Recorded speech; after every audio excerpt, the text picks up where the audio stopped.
An Ideal Husband. By Oscar Wilde. First Act. Scene. The octagon room at Sir Robert Chiltern's house in Grosvenor Square. The room is brilliantly lighted and full of guests. At the top of the staircase stands Lady Chiltern, a woman of grave Greek beauty, about 27 years of age. She receives the guests as they come up. Over the well of the staircase hangs a great chandelier with wax lights, which illumine a large 18th-century French tapestry, representing the triumph of love, from a design by Boucher, that is stretched on the staircase wall. On the right is the entrance to the music room. The sound of a string quartet is faintly heard. The entrance on the left leads to other reception rooms. Mrs. Marchmont and Lady Basildon, two very pretty women, are seated together on a Louis Seize sofa. They are types of exquisite fragility. Their affectation of manner has a delicate charm. Watteau would have loved to paint them. Mrs. Marchmont. Going on to the Hartlocks tonight, Margaret? Lady Basildon. I suppose so. Are you? Mrs. Marchmont. Yes. Horribly tedious parties they give, don't they? Lady Basildon. Horribly tedious. Never know why I go. Never know why I go anywhere. Mrs. Marchmont. I come here to be educated. Lady Basildon. Ah. I hate being educated. Mrs. Marchmont. So do I. It puts one almost on a level with the commercial classes, doesn't it? But dear Gertrude Chiltern is always telling me that I should have some serious purpose in life. So I come here to try to find one. Lady Basildon. Looking round through her lorgnette. I don't see anybody here tonight whom one could possibly call a serious purpose. The man who took me in to dinner talked to me about his wife the whole time. Mrs. Marchmont. How very trivial of him. Lady Basildon. Terribly trivial. What did your man talk about? Mrs. Marchmont. About myself. Lady Basildon. Languidly. And were you interested? Mrs. Marchmont. Shaking her head. Not in the smallest degree. Lady Basildon. What martyrs we are, dear Margaret. Mrs. Marchmont. Rising. And how well it becomes us, Olivia. They rise and go towards the music room. The Vicomte de Nanjac, a young attaché known for his neckties and his Anglomania, approaches with a low bow, and enters into conversation. Mason. Announcing guests from the top of the staircase. Mr. and Lady Jane Barfoot.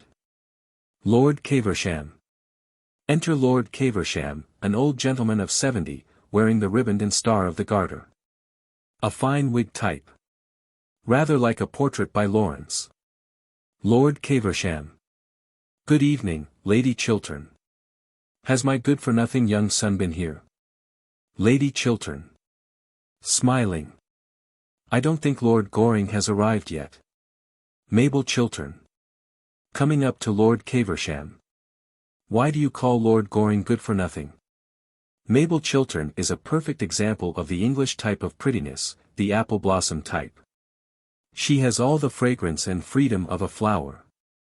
There is ripple after ripple of sunlight in her hair, and the little mouth, with its parted lips, is expectant, like the mouth of a child.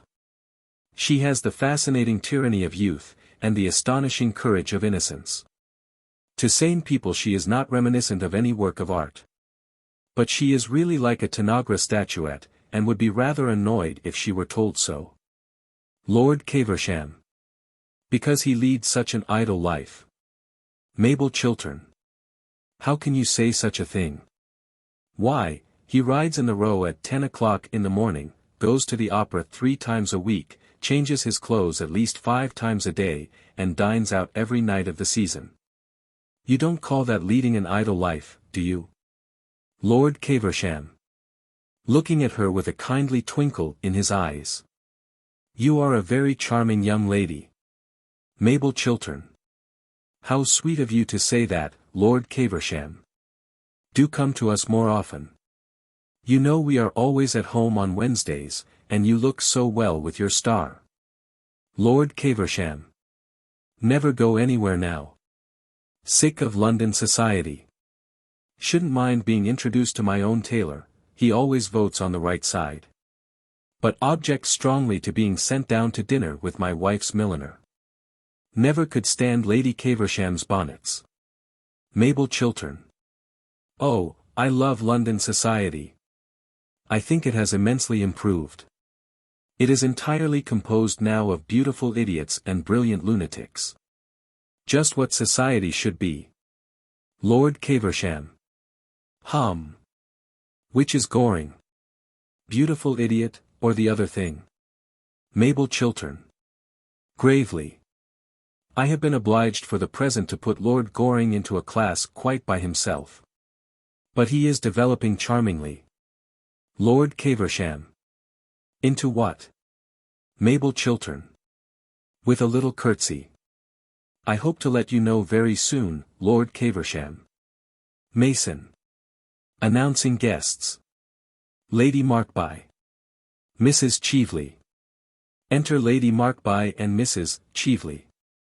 Lady Markby is a pleasant, kindly, popular woman, with grey hair à la marquise and good lace. Mrs. Cheveley, who accompanies her, is tall and rather slight. Lips very thin and highly coloured, a line of scarlet on a pallid face. Venetian red hair, aquiline nose, and long throat. Rouge accentuates the natural paleness of her complexion. Grey-green eyes that move restlessly. She is in heliotrope, with diamonds. She looks rather like an orchid, and makes great demands on one's curiosity. In all her movements she is extremely graceful. A work of art, on the whole, but showing the influence of too many schools. Lady Markby. Good evening, dear Gertrude. So kind of you to let me bring my friend, Mrs. Cheveley. Two such charming women should know each other. Lady Chiltern. Advances towards Mrs. Cheveley with a sweet smile.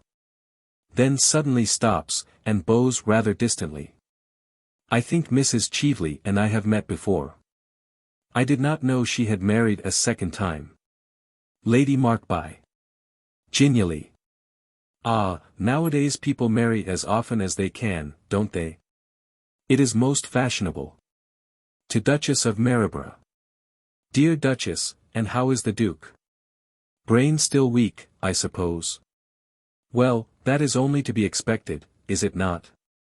His good father was just the same. There is nothing like race, is there? Mrs. Cheveley. Playing with her fan. But have we really met before, Lady Chiltern? I can't remember where. I have been out of England for so long. Lady Chiltern. We were at school together, Mrs. Cheveley. Mrs. Cheveley, superciliously. Indeed. I have forgotten all about my school days. I have a vague impression that they were detestable. Lady Chiltern. Coldly. I am not surprised. Mrs. Cheveley. In her sweetest manner. Do you know, I am quite looking forward to meeting your clever husband, Lady Chiltern. Since he has been at the Foreign Office, he has been so much talked of in Vienna. They actually succeed in spelling his name right in the newspapers. That in itself is fame, on the continent. Lady Chiltern. I hardly think there will be much in common between you and my husband, Mrs. Cheveley. Moves away. Vicomte de Nanjac. Ah. Chère madame, quelle surprise. I have not seen you since Berlin. Mrs. Cheveley. Not since Berlin, Vicomte. 5 years ago. Vicomte de Nanjac. And you are younger and more beautiful than ever. How do you manage it? Mrs. Cheveley. By making it a rule only to talk to perfectly charming people like yourself. Vicomte de Nanjac. Ah. You flatter me. You butter me, as they say here. Mrs. Cheveley. Do they say that here? How dreadful of them. Vicomte de Nanjac. Yes, they have a wonderful language. It should be more widely known. Sir Robert Chiltern enters.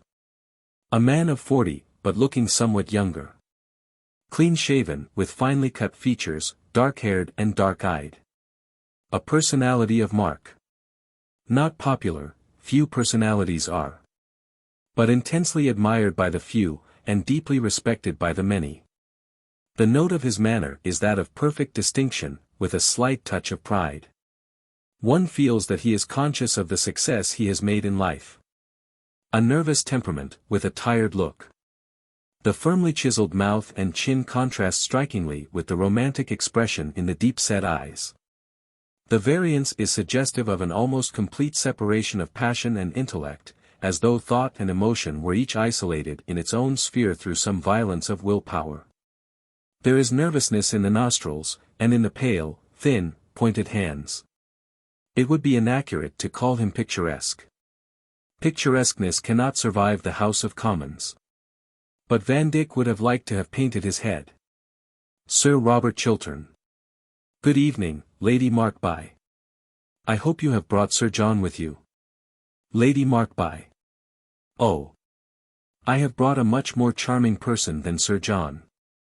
Sir John's temper since he has taken seriously to politics has become quite unbearable. Really, now that the House of Commons is trying to become useful, it does a great deal of harm.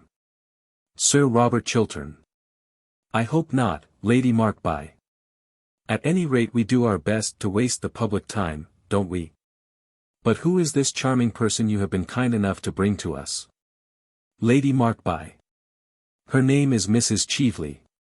One of the Dorsetshire Cheveleys, I suppose. But I really don't know. Families are so mixed nowadays.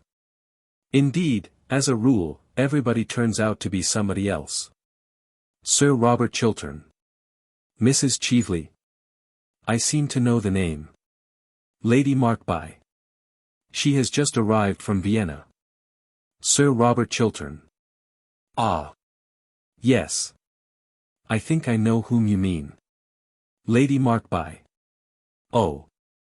She goes everywhere there, and has such pleasant scandals about all her friends.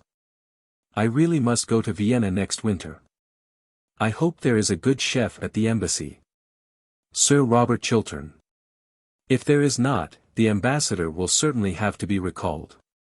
Pray point out Mrs. Cheveley to me. I should like to see her. Lady Markby. Let me introduce you to Mrs. Cheveley. My dear, Sir Robert Chiltern is dying to know you. Sir Robert Chiltern. Bowing. Everyone is dying to know the brilliant Mrs. Cheveley. Our attaches at Vienna write to us about nothing else. Mrs. Cheveley. Thank you, Sir Robert. An acquaintance that begins with a compliment is sure to develop into a real friendship. It starts in the right manner. And I find that I know Lady Chiltern already. Sir Robert Chiltern. Really? Mrs. Cheveley. Yes. She has just reminded me that we were at school together. I remember it perfectly now. She always got the good conduct prize. I have a distinct recollection of Lady Chiltern always getting the good conduct prize. Sir Robert Chiltern. Smiling. And what prizes did you get, Mrs. Cheveley? Mrs. Cheveley. My prizes came a little later on in life. I don't think any of them were for good conduct. I forget. Sir Robert Chiltern. I am sure they were for something charming. Mrs. Cheveley. I don't know that women are always rewarded for being charming. I think they are usually punished for it. Certainly, more women grow old nowadays through the faithfulness of their admirers than through anything else. At least that is the only way I can account for the terribly haggard look of most of your pretty women in London. Sir Robert Chiltern. What an appalling philosophy that sounds. To attempt to classify you, Mrs. Cheveley, would be an impertinence. But may I ask, at heart, are you an optimist or a pessimist? Those seem to be the only two fashionable religions left to us nowadays. Mrs. Cheveley. Oh, I'm neither. Optimism begins in a broad grin, and pessimism ends with blue spectacles. Besides, they are both of them merely poses. Sir Robert Chiltern. You prefer to be natural. Mrs. Cheveley. Sometimes. But it is such a very difficult pose to keep up. Sir Robert Chiltern. What would those modern psychological novelists, of whom we hear so much, say to such a theory as that? Mrs. Cheveley. Ah. The strength of women comes from the fact that psychology cannot explain us. Men can be analyzed, women merely adored. Sir Robert Chiltern. You think science cannot grapple with the problem of women? Mrs. Cheveley. Science can never grapple with the irrational. That is why it has no future before it, in this world. Sir Robert Chiltern. And women represent the irrational. Mrs. Cheveley. Well-dressed women do. Sir Robert Chiltern. With a polite bow. I fear I could hardly agree with you there. But do sit down. And now tell me, what makes you leave your brilliant Vienna for our gloomy London, or perhaps the question is indiscreet? Mrs. Cheveley. Questions are never indiscreet. Answers sometimes are. Sir Robert Chiltern. Well, at any rate, may I know if it is politics or pleasure? Mrs. Cheveley. Politics are my only pleasure. You see, nowadays it is not fashionable to flirt till one is 40, or to be romantic till one is 45, so we poor women who are under 30, or say we are, have nothing open to us but politics or philanthropy. And philanthropy seems to me to have become simply the refuge of people who wish to annoy their fellow creatures. I prefer politics. I think they are more becoming. Sir Robert Chiltern. A political life is a noble career. Mrs. Cheveley. Sometimes. And sometimes it is a clever game, Sir Robert. And sometimes it is a great nuisance. Sir Robert Chiltern. Which do you find it? Mrs. Cheveley. A combination of all three.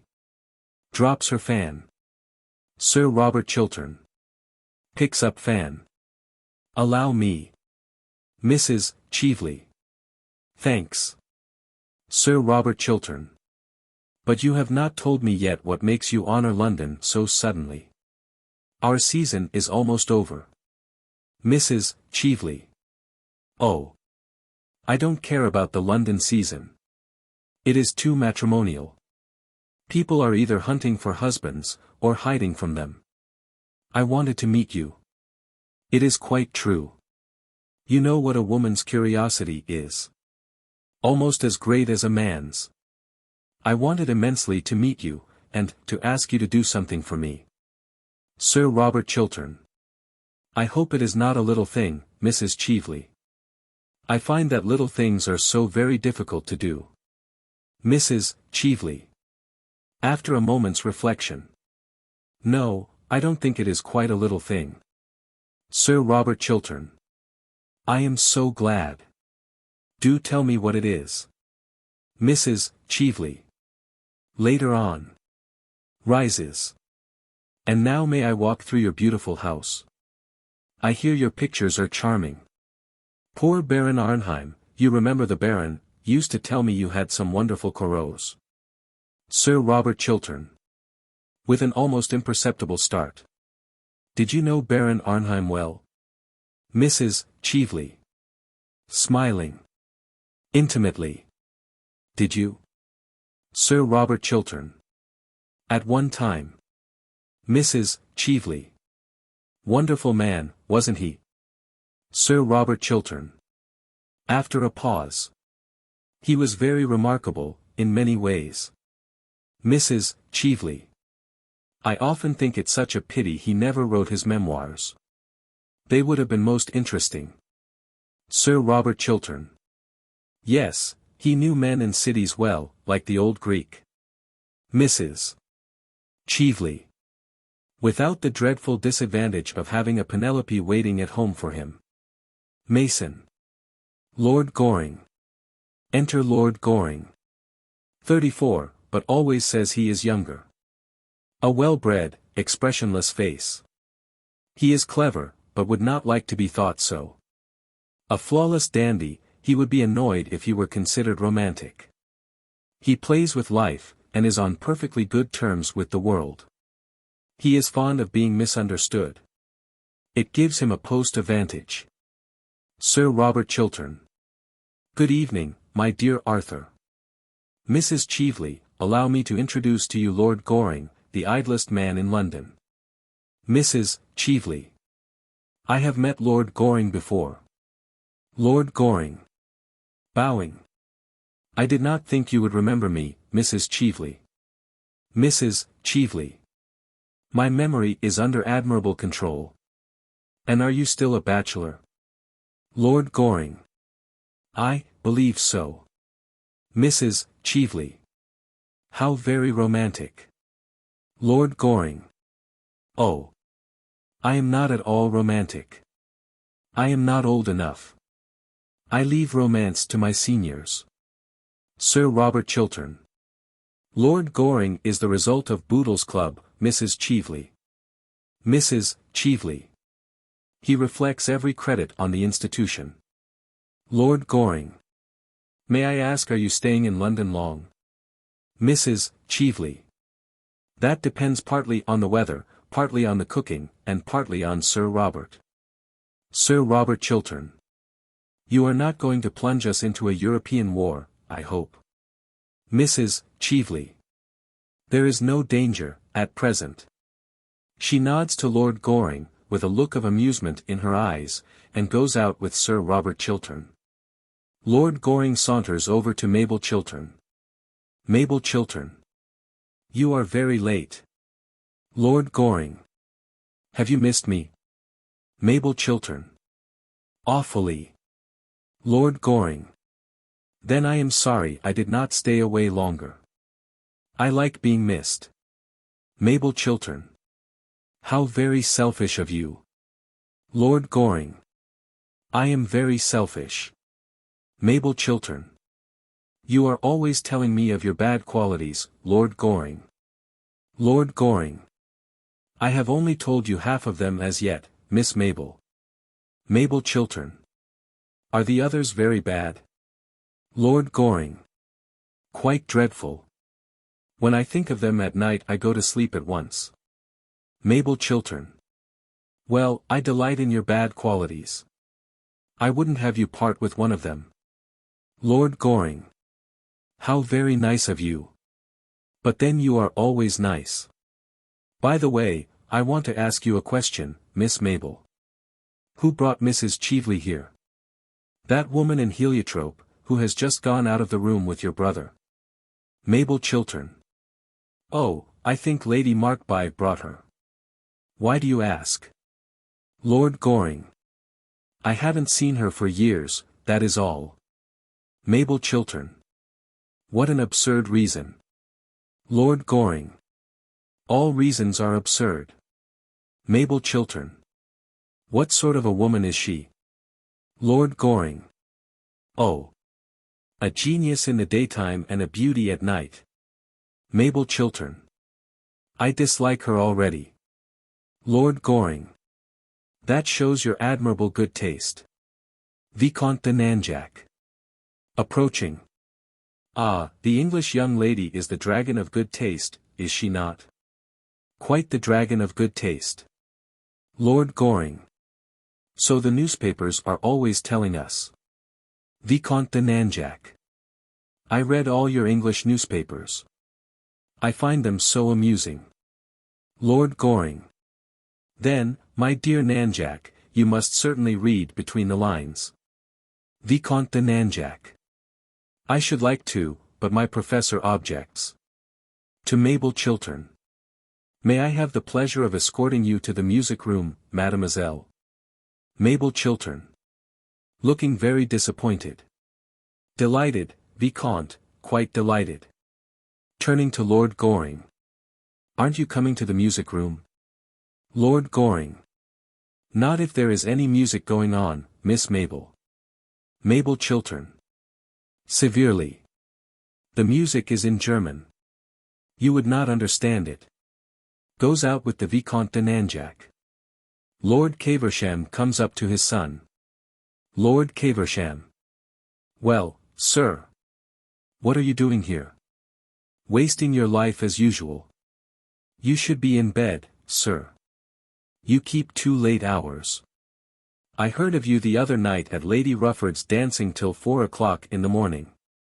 Lord Goring. Only 3:45, father. Lord Caversham. Can't make out how you stand London society. The thing has gone to the dogs, a lot of damned nobodies talking about nothing. Lord Goring. I love talking about nothing, father. It is the only thing I know anything about. Lord Caversham. You seem to me to be living entirely for pleasure. Lord Goring. What else is there to live for, father? Nothing ages like happiness. Lord Caversham. You are heartless, sir, very heartless. Lord Goring. I hope not, father. Good evening, Lady Basildon. Lady Basildon. Arching two pretty eyebrows. Are you here? I had no idea you ever came to political parties. Lord Goring. I adore political parties. They are the only place left to us where people don't talk politics. Lady Basildon. I delight in talking politics. I talk them all day long. But I can't bear listening to them. I don't know how the unfortunate men in the House stand these long debates. Lord Goring. By never listening. Lady Basildon. Really? Lord Goring. In his most serious manner. Of course. You see, it is a very dangerous thing to listen. If one listens one may be convinced, and a man who allows himself to be convinced by an argument is a thoroughly unreasonable person. Lady Basildon. Ah. That accounts for so much in men that I have never understood, and so much in women that their husbands never appreciate in them. Mrs. Marchmont. With a sigh. Our husbands never appreciate anything in us. We have to go to others for that.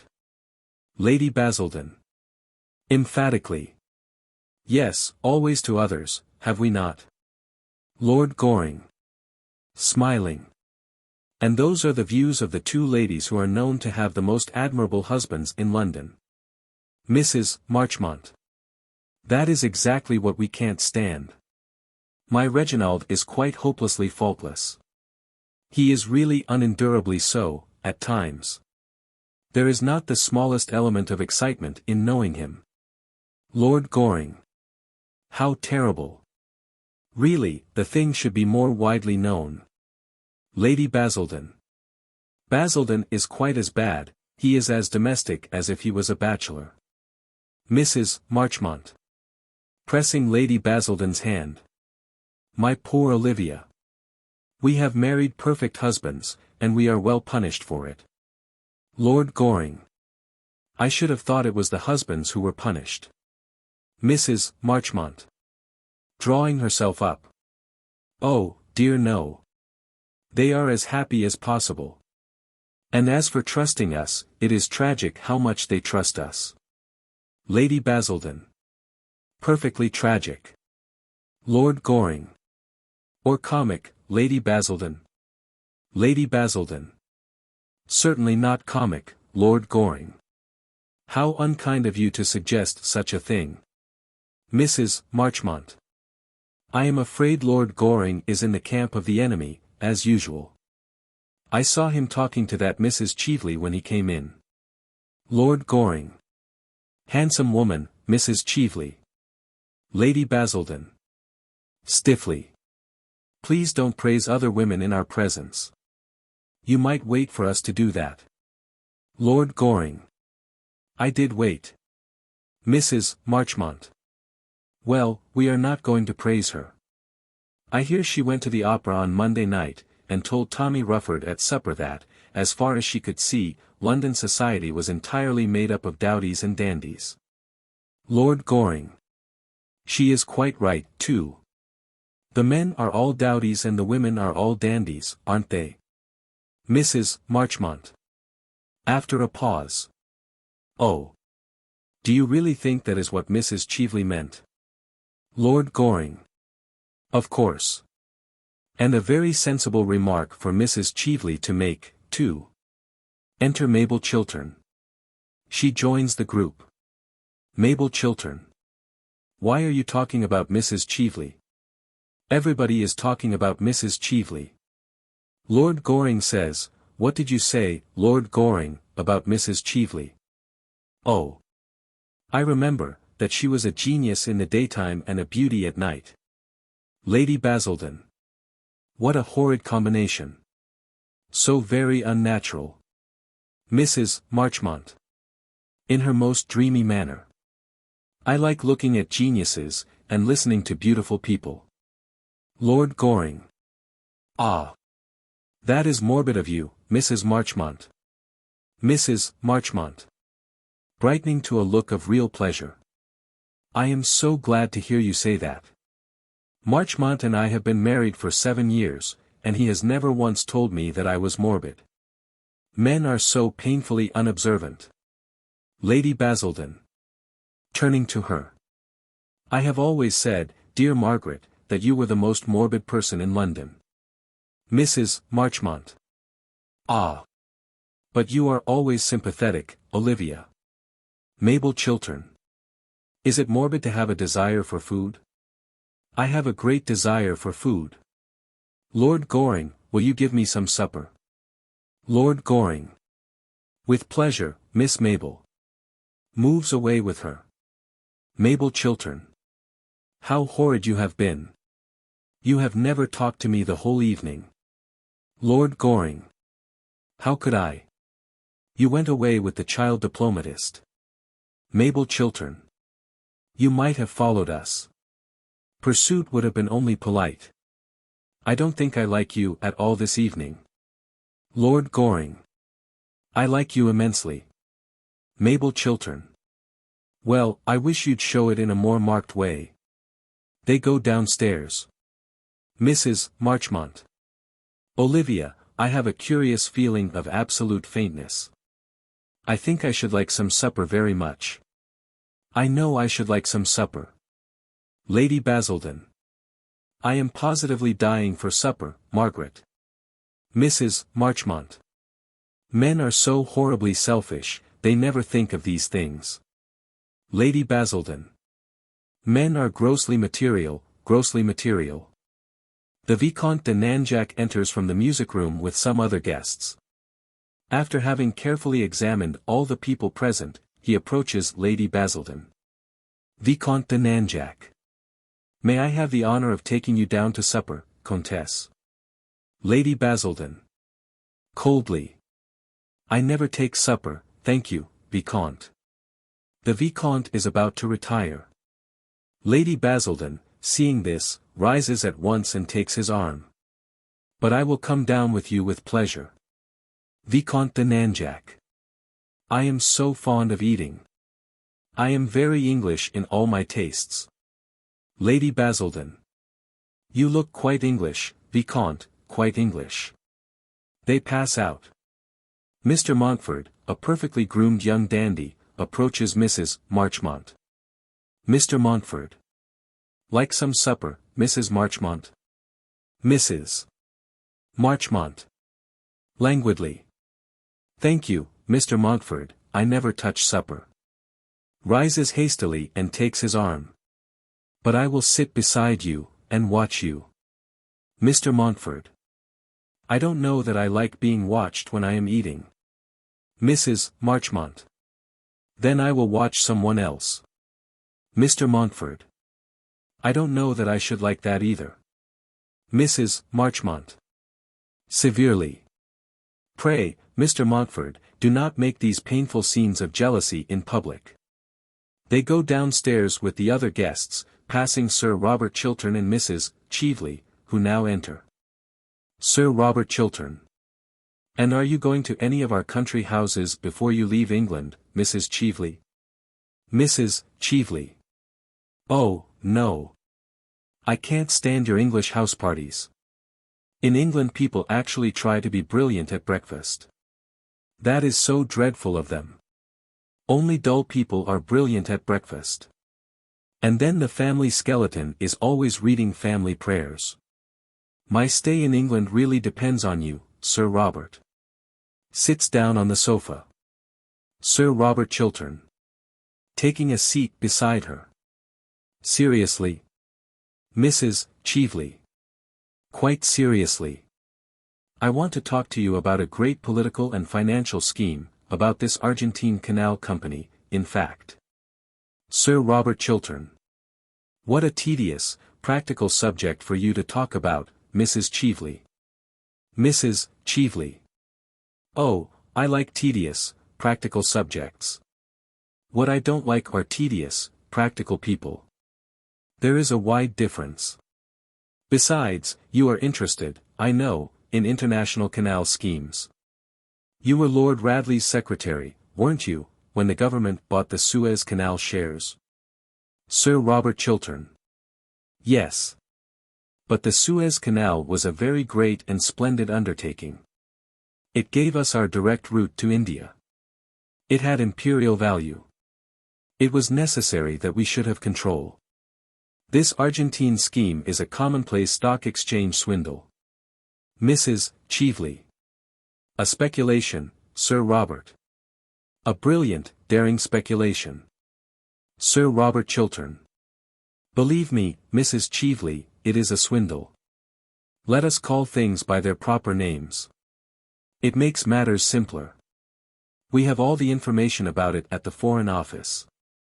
In fact, I sent out a special commission to inquire into the matter privately, and they report that the works are hardly begun, and as for the money already subscribed, no one seems to know what has become of it. The whole thing is a second Panama, and with not a quarter of the chance of success that miserable affair ever had. I hope you have not invested in it. I am sure you are far too clever to have done that. Mrs. Cheveley. I have invested very largely in it. Sir Robert Chiltern. Who could have advised you to do such a foolish thing? Mrs. Cheveley. Your old friend, and mine. Sir Robert Chiltern.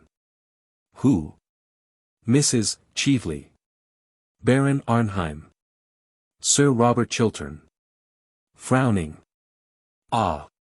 Yes. I remember hearing, at the time of his death, that he had been mixed up in the whole affair. Mrs. Cheveley. It was his last romance. His last but one, to do him justice. Sir Robert Chiltern. Rising. But you have not seen my Coraux yet. They are in the music room. Coraux seem to go with music, don't they? May I show them to you? Mrs. Cheveley. Shaking her head. I am not in a mood tonight for silver twilights or rose-pink dawns. I want to talk business. Motions to him with her fan to sit down again beside her. Sir Robert Chiltern. I fear I have no advice to give you, Mrs. Cheveley, except to interest yourself in something less dangerous. The success of the canal depends, of course, on the attitude of England, and I am going to lay the report of the commissioners before the House tomorrow night. Mrs. Cheveley. That you must not do. In your own interests, Sir Robert, to say nothing of mine, you must not do that. Sir Robert Chiltern. Looking at her in wonder. In my own interests. My dear Mrs. Cheveley, what do you mean? Sits down beside her. Mrs. Cheveley. Sir Robert, I will be quite frank with you. I want you to withdraw the report that you had intended to lay before the House, on the ground that you have reasons to believe that the commissioners have been prejudiced or misinformed, or something. Then I want you to say a few words to the effect that the government is going to reconsider the question, and that you have reason to believe that the canal, if completed, will be of great international value. You know the sort of things ministers say in cases of this kind. A few ordinary platitudes will do. In modern life nothing produces such an effect as a good platitude. It makes the whole world kin. Will you do that for me? Sir Robert Chiltern. Mrs. Cheveley, you cannot be serious in making me such a proposition. Mrs. Cheveley. I am quite serious. Sir Robert Chiltern. Coldly. Pray allow me to believe that you are not. Mrs. Cheveley. Speaking with great deliberation and emphasis. Ah. But I am. And if you do what I ask you, I will pay you very handsomely. Sir Robert Chiltern. Pay me. Mrs. Cheveley. Yes. Sir Robert Chiltern. I am afraid I don't quite understand what you mean. Mrs. Cheveley. Leaning back on the sofa and looking at him. How very disappointing. And I have come all the way from Vienna in order that you should thoroughly understand me. Sir Robert Chiltern. I fear I don't. Mrs. Cheveley. In her most nonchalant manner. My dear Sir Robert, you are a man of the world, and you have your price, I suppose. Everybody has nowadays. The drawback is that most people are so dreadfully expensive. I know I am. I hope you will be more reasonable in your terms. Sir Robert Chiltern. Rises indignantly. If you will allow me, I will call your carriage for you. You have lived so long abroad, Mrs. Cheveley, that you seem to be unable to realize that you are talking to an English gentleman. Mrs. Cheveley. Detains him by touching his arm with her fan, and keeping it there while she is talking. I realize that I am talking to a man who laid the foundation of his fortune by selling to a stock exchange speculator a cabinet secret. Sir Robert Chiltern. Biting his lip. What do you mean? Mrs. Cheveley. Rising and facing him. I mean that I know the real origin of your wealth and your career, and I have got your letter, too. Sir Robert Chiltern. What letter? Mrs. Cheveley. Contemptuously. The letter you wrote to Baron Arnheim, when you were Lord Radley's secretary, telling the Baron to buy Suez Canal shares, a letter written 3 days before the government announced its own purchase. Sir Robert Chiltern. Hoarsely. It is not true. Mrs. Cheveley. You thought that letter had been destroyed. How foolish of you. It is in my possession.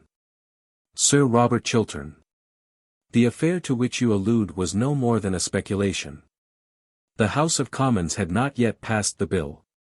It might have been rejected. Mrs. Cheveley. It was a swindle, Sir Robert. Let us call things by their proper names. It makes everything simpler. And now I am going to sell you that letter, and the price I ask for it is your public support of the Argentine scheme. You made your own fortune out of one canal. You must help me and my friends to make our fortunes out of another. Sir Robert Chiltern. It is infamous, what you propose, infamous. Mrs. Cheveley. Oh, no. This is the game of life as we all have to play it, Sir Robert, sooner or later. Sir Robert Chiltern. I cannot do what you ask me. Mrs. Cheveley. You mean you cannot help doing it. You know you are standing on the edge of a precipice. And it is not for you to make terms. It is for you to accept them. Supposing you refuse. Sir Robert Chiltern. What then? Mrs. Cheveley. My dear Sir Robert, what then? You are ruined, that is all. Remember to what a point your Puritanism in England has brought you. In old days nobody pretended to be a bit better than his neighbors. In fact, to be a bit better than one's neighbor was considered excessively vulgar and middle class. Nowadays, with our modern mania for morality, every one has to pose as a paragon of purity, incorruptibility, and all the other 7 deadly virtues, and what is the result? You all go over like ninepins, one after the other. Not a year passes in England without somebody disappearing. Scandals used to lend charm, or at least interest, to a man, now they crush him. And yours is a very nasty scandal. You couldn't survive it. If it were known that as a young man, secretary to a great and important minister, you sold a cabinet secret for a large sum of money, and that was the origin of your wealth and career, you would be hounded out of public life. You would disappear completely. And after all, Sir Robert, why should you sacrifice your entire future rather than deal diplomatically with your enemy? For the moment I am your enemy. I admit it. And I am much stronger than you are. The big battalions are on my side. You have a splendid position, but it is your splendid position that makes you so vulnerable. You can't defend it. And I am in attack. Of course I have not talked morality to you. You must admit in fairness that I have spared you that. Years ago you did a clever, unscrupulous thing, it turned out a great success. You owe to it your fortune and position. And now you have got to pay for it. Sooner or later we have all to pay for what we do. You have to pay now. Before I leave you tonight, you have got to promise me to suppress your report, and to speak in the House in favor of this scheme. Sir Robert Chiltern. What you ask is impossible. Mrs. Cheveley. You must make it possible. You are going to make it possible. Sir Robert, you know what your English newspapers are like. Suppose that when I leave this house I drive down to some newspaper office, and give them this scandal and the proofs of it. Think of their loathsome joy, of the delight they would have in dragging you down, of the mud and mire they would plunge you in. Think of the hypocrite with his greasy smile penning his leading article, and arranging the foulness of the public placard. Sir Robert Chiltern. Stop. You want me to withdraw the report and to make a short speech stating that I believe there are possibilities in the scheme? Mrs. Cheveley. Sitting down on the sofa. Those are my terms. Sir Robert Chiltern. In a low voice. I will give you any sum of money you want. Mrs. Cheveley. Even you are not rich enough, Sir Robert, to buy back your past. No man is. Sir Robert Chiltern. I will not do what you ask me. I will not. Mrs. Cheveley. You have to. If you don't. Rises from the sofa. Sir Robert Chiltern. Bewildered and unnerved. Wait a moment. What did you propose? You said that you would give me back my letter, didn't you? Mrs. Cheveley. Yes. That is agreed. I will be in the ladies' gallery tomorrow night at 11:30. If by that time, and you will have had heaps of opportunity, you have made an announcement to the House in the terms I wish, I shall hand you back your letter with the prettiest thanks, and the best, or at any rate the most suitable compliment I can think of. I intend to play quite fairly with you. One should always play fairly, when one has the winning cards. The Baron taught me that, amongst other things. Sir Robert Chiltern. You must let me have time to consider your proposal. Mrs. Cheveley. No, you must settle now. Sir Robert Chiltern. Give me a week, 3 days. Mrs. Cheveley. Impossible. I have got to telegraph to Vienna tonight. Sir Robert Chiltern. My God. What brought you into my life? Mrs. Cheveley. Circumstances. Moves towards the door. Sir Robert Chiltern. Don't go. I consent. The report shall be withdrawn. I will arrange for a question to be put to me on the subject. Mrs. Cheveley. Thank you. I knew we should come to an amicable agreement. I understood your nature from the first. I analyzed you, though you did not adore me. And now you can get my carriage for me, Sir Robert. I see the people coming up from supper, and Englishmen always get romantic after a meal, and that bores me dreadfully. Exit Sir Robert Chiltern. Enter guests, Lady Chiltern, Lady Markby, Lord Caversham, Lady Basildon, Mrs. Marchmont, Vicomte de Nanjac, Mr. Montfort. Lady Markby. Well, Dear Mrs. Cheveley, I hope you have enjoyed yourself. Sir Robert is very entertaining, is he not? Mrs. Cheveley. Most entertaining. I have enjoyed my talk with him immensely. Lady Markby. He has had a very interesting and brilliant career. And he has married a most admirable wife. Lady Chiltern is a woman of the very highest principles, I am glad to say. I am a little too old now, myself, to trouble about setting a good example, but I always admire people who do. And Lady Chiltern has a very ennobling effect on life, though her dinner parties are rather dull sometimes. But one can't have everything, can one?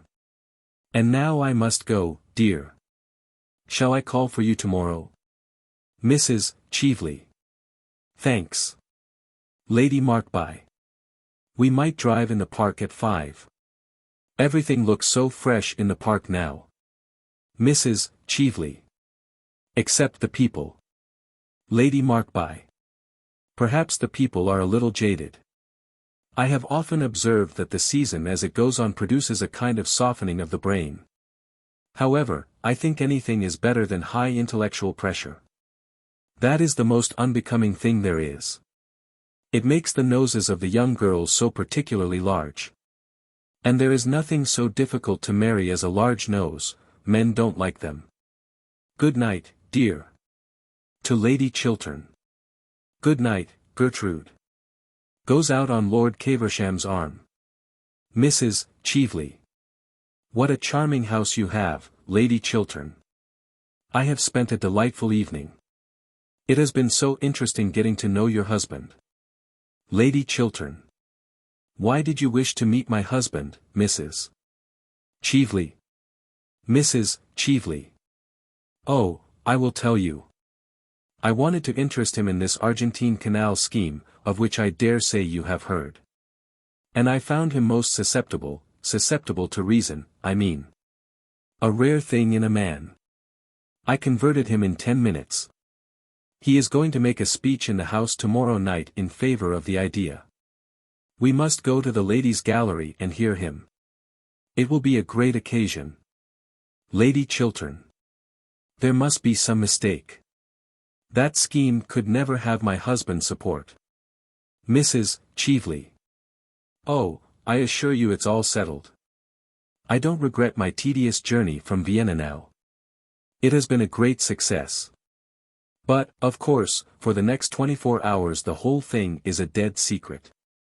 Lady Chiltern. Gently. A secret? Between whom? Mrs. Cheveley. With a flash of amusement in her eyes. Between your husband and myself. Sir Robert Chiltern. Entering. Your carriage is here, Mrs. Cheveley. Mrs. Cheveley. Thanks. Good evening, Lady Chiltern. Good night, Lord Goring. I am at Claridge's. Don't you think you might leave a card? Lord Goring. If you wish it, Mrs. Cheveley. Mrs. Cheveley.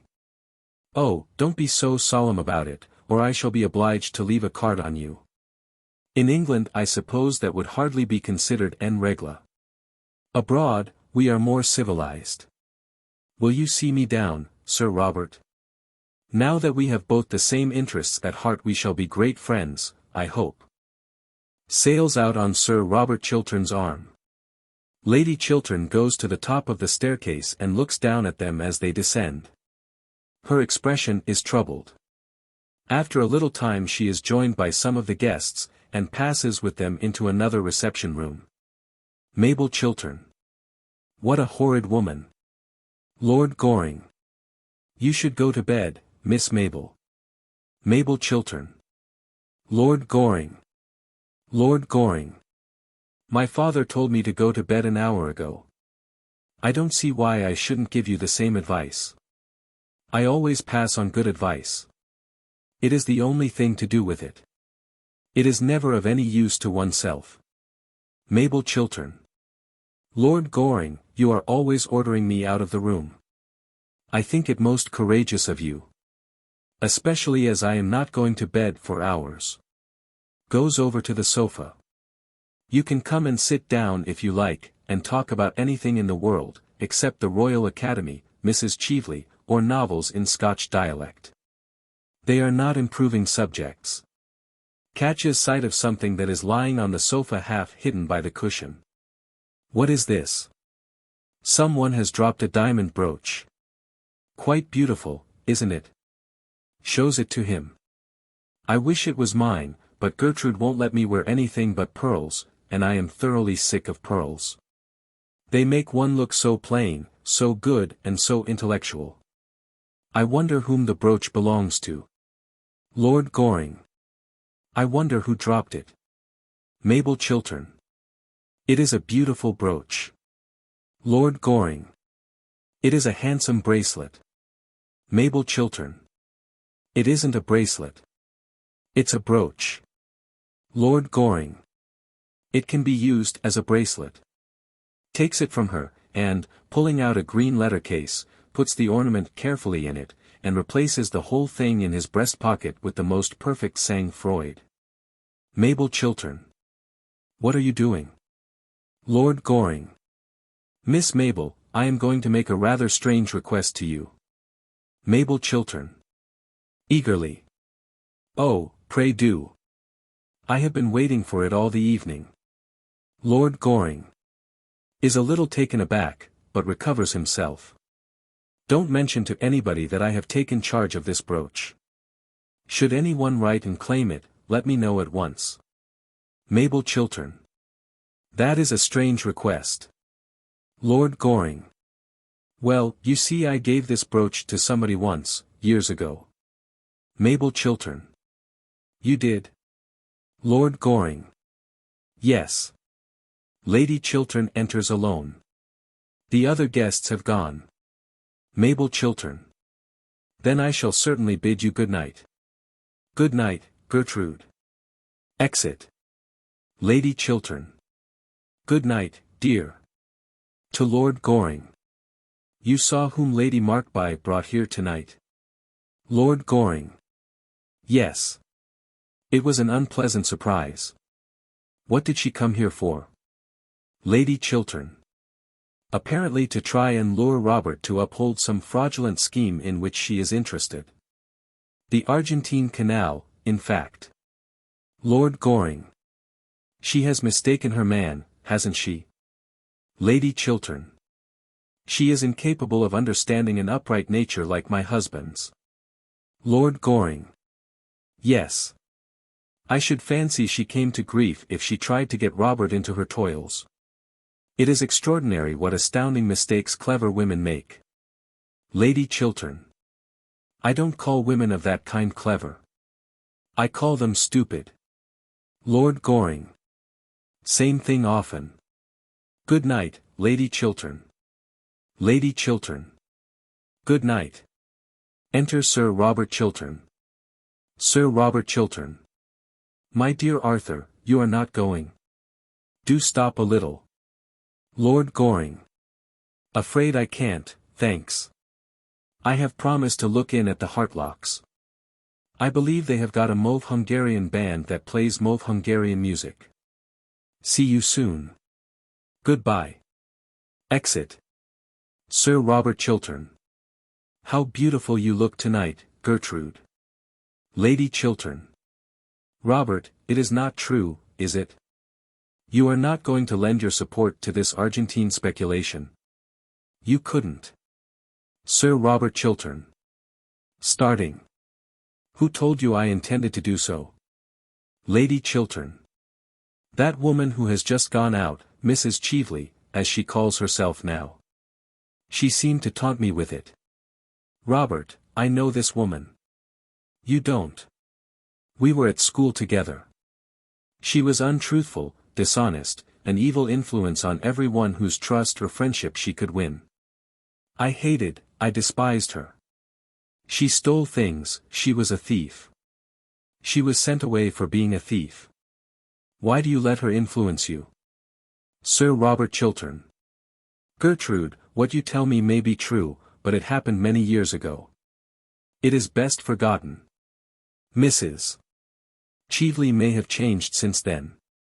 No one should be entirely judged by their past. Lady Chiltern.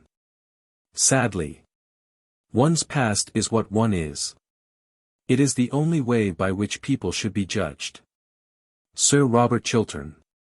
That is a hard saying, Gertrude. Lady Chiltern. It is a true saying, Robert. And what did she mean by boasting that she had got you to lend your support, your name, to a thing I have heard you describe as the most dishonest and fraudulent scheme there has ever been in political life? Sir Robert Chiltern. Biting his lip. I was mistaken in the view I took. We all may make mistakes. Lady Chiltern. But you told me yesterday that you had received the report from the Commission, and that it entirely condemned the whole thing. Sir Robert Chiltern. Walking up and down. I have reasons now to believe that the Commission was prejudiced, or, at any rate, misinformed. Besides, Gertrude, public and private life are different things. They have different laws, and move on different lines. Lady Chiltern. They should both represent man at his highest. I see no difference between them. Sir Robert Chiltern. Stopping. In the present case, on a matter of practical politics, I have changed my mind. That is all. Lady Chiltern. All. Sir Robert Chiltern. Sternly. Yes. Lady Chiltern. Robert. Oh. It is horrible that I should have to ask you such a question, Robert. Are you telling me the whole truth? Sir Robert Chiltern. Why do you ask me such a question? Lady Chiltern. After a pause. Why do you not answer it? Sir Robert Chiltern. Sitting down. Gertrude, truth is a very complex thing, and politics is a very complex business. There are wheels within wheels. One may be under certain obligations to people that one must pay. Sooner or later in political life one has to compromise. Every one does. Lady Chiltern. Compromise? Robert, why do you talk so differently tonight from the way I have always heard you talk? Why are you changed? Sir Robert Chiltern. I am not changed. But circumstances alter things. Lady Chiltern. Circumstances should never alter principles. Sir Robert Chiltern. But if I told you. Lady Chiltern.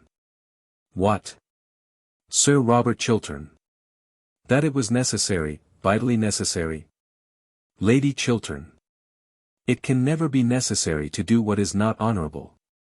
Or if it be necessary, then what is it that I have loved? But it is not, Robert, tell me it is not. Why should it be? What gain would you get? Money? We have no need of that.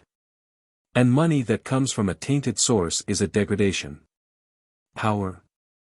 But power is nothing in itself. It is power to do good that is fine, that, and that only. What is it, then? Robert, tell me why you are going to do this dishonorable thing. Sir Robert Chiltern. Gertrude, you have no right to use that word. I told you it was a question of rational compromise. It is no more than that.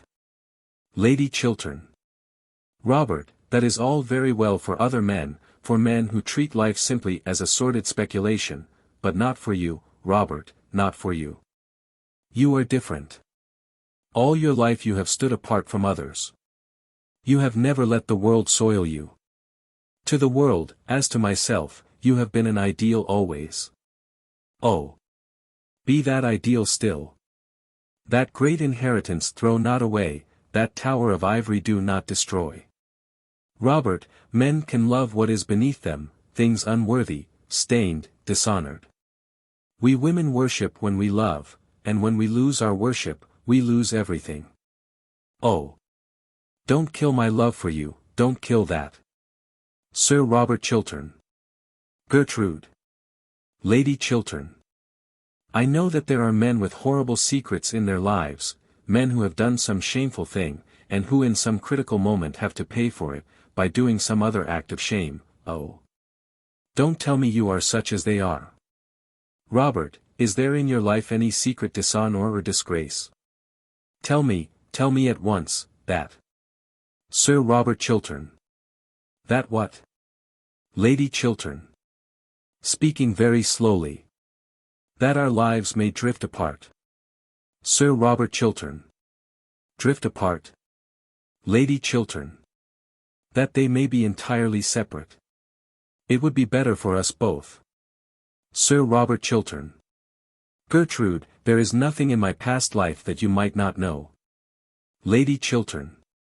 I was sure of it, Robert, I was sure of it. But why did you say those dreadful things so unlike your real self?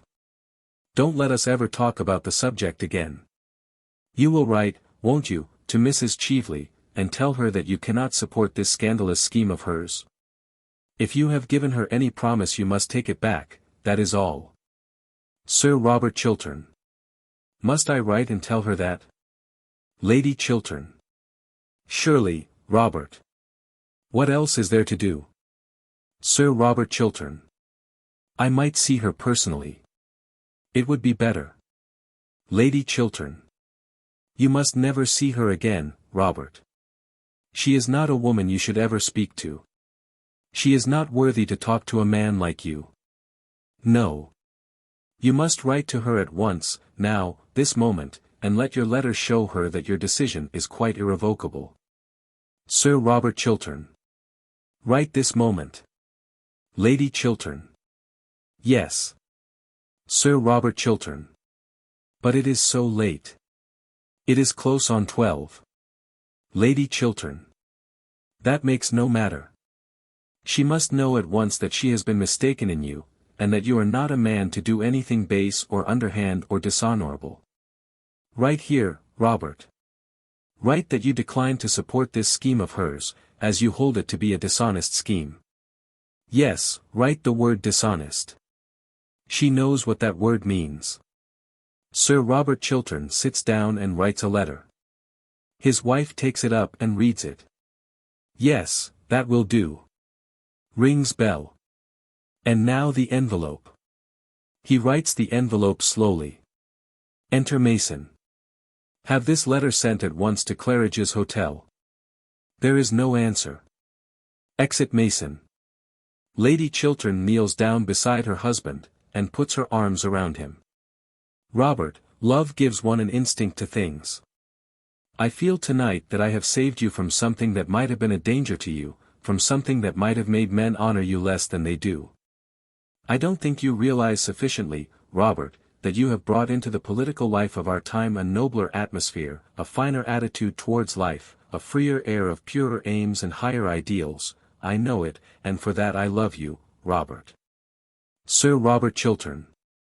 Oh, love me always, Gertrude, love me always. Lady Chiltern. I will love you always, because you will always be worthy of love. We needs must love the highest when we see it. Kisses him and rises and goes out. Sir Robert Chiltern walks up and down for a moment, then sits down and buries his face in his hands.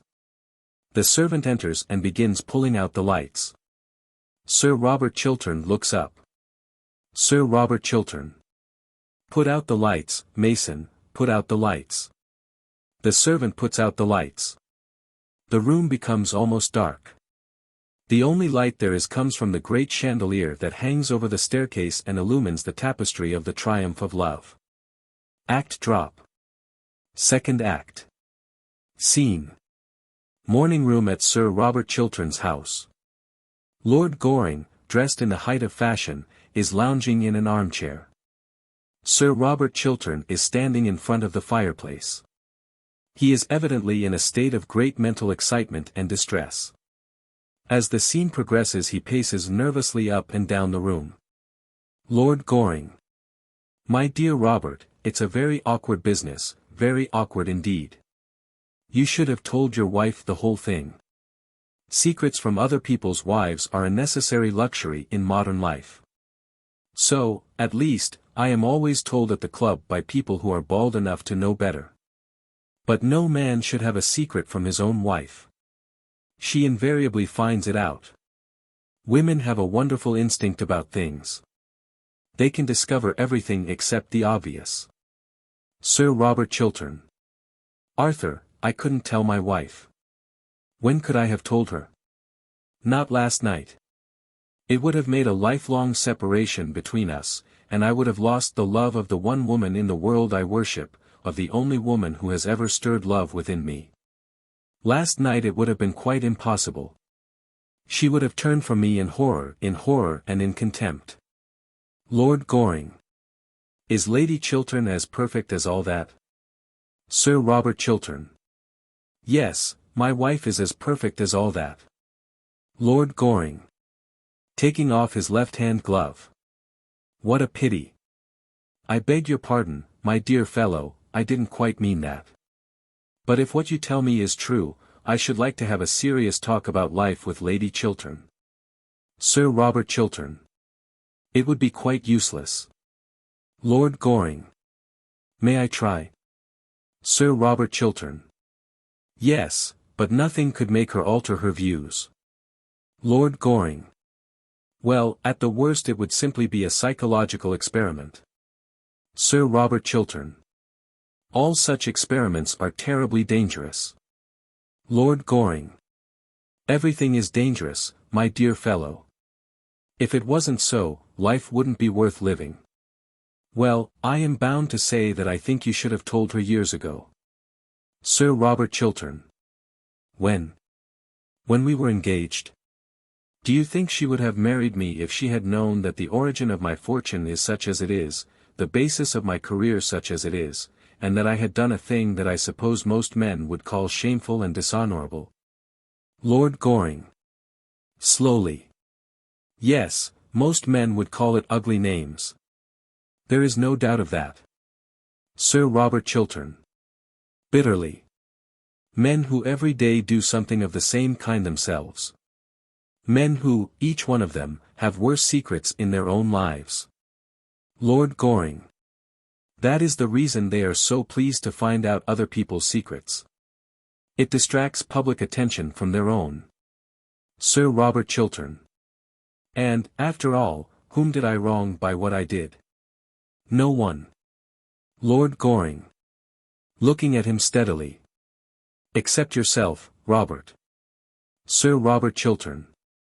After a pause. Of course I had private information about a certain transaction contemplated by the government of the day, and I acted on it. Private information is practically the source of every large modern fortune. Lord Goring. Tapping his boot with his cane. And public scandal invariably the result. Sir Robert Chiltern. Pacing up and down the room. Arthur, do you think that what I did nearly 18 years ago should be brought up against me now? Do you think it fair that a man's whole career should be ruined for a fault done in one's boyhood almost? I was 22 at the time, and I had the double misfortune of being well-born and poor, two unforgivable things nowadays. Is it fair that the folly, the sin of one's youth, if men choose to call it a sin, should wreck a life like mine, should place me in the pillory, should shatter all that I have worked for, all that I have built up? Is it fair, Arthur?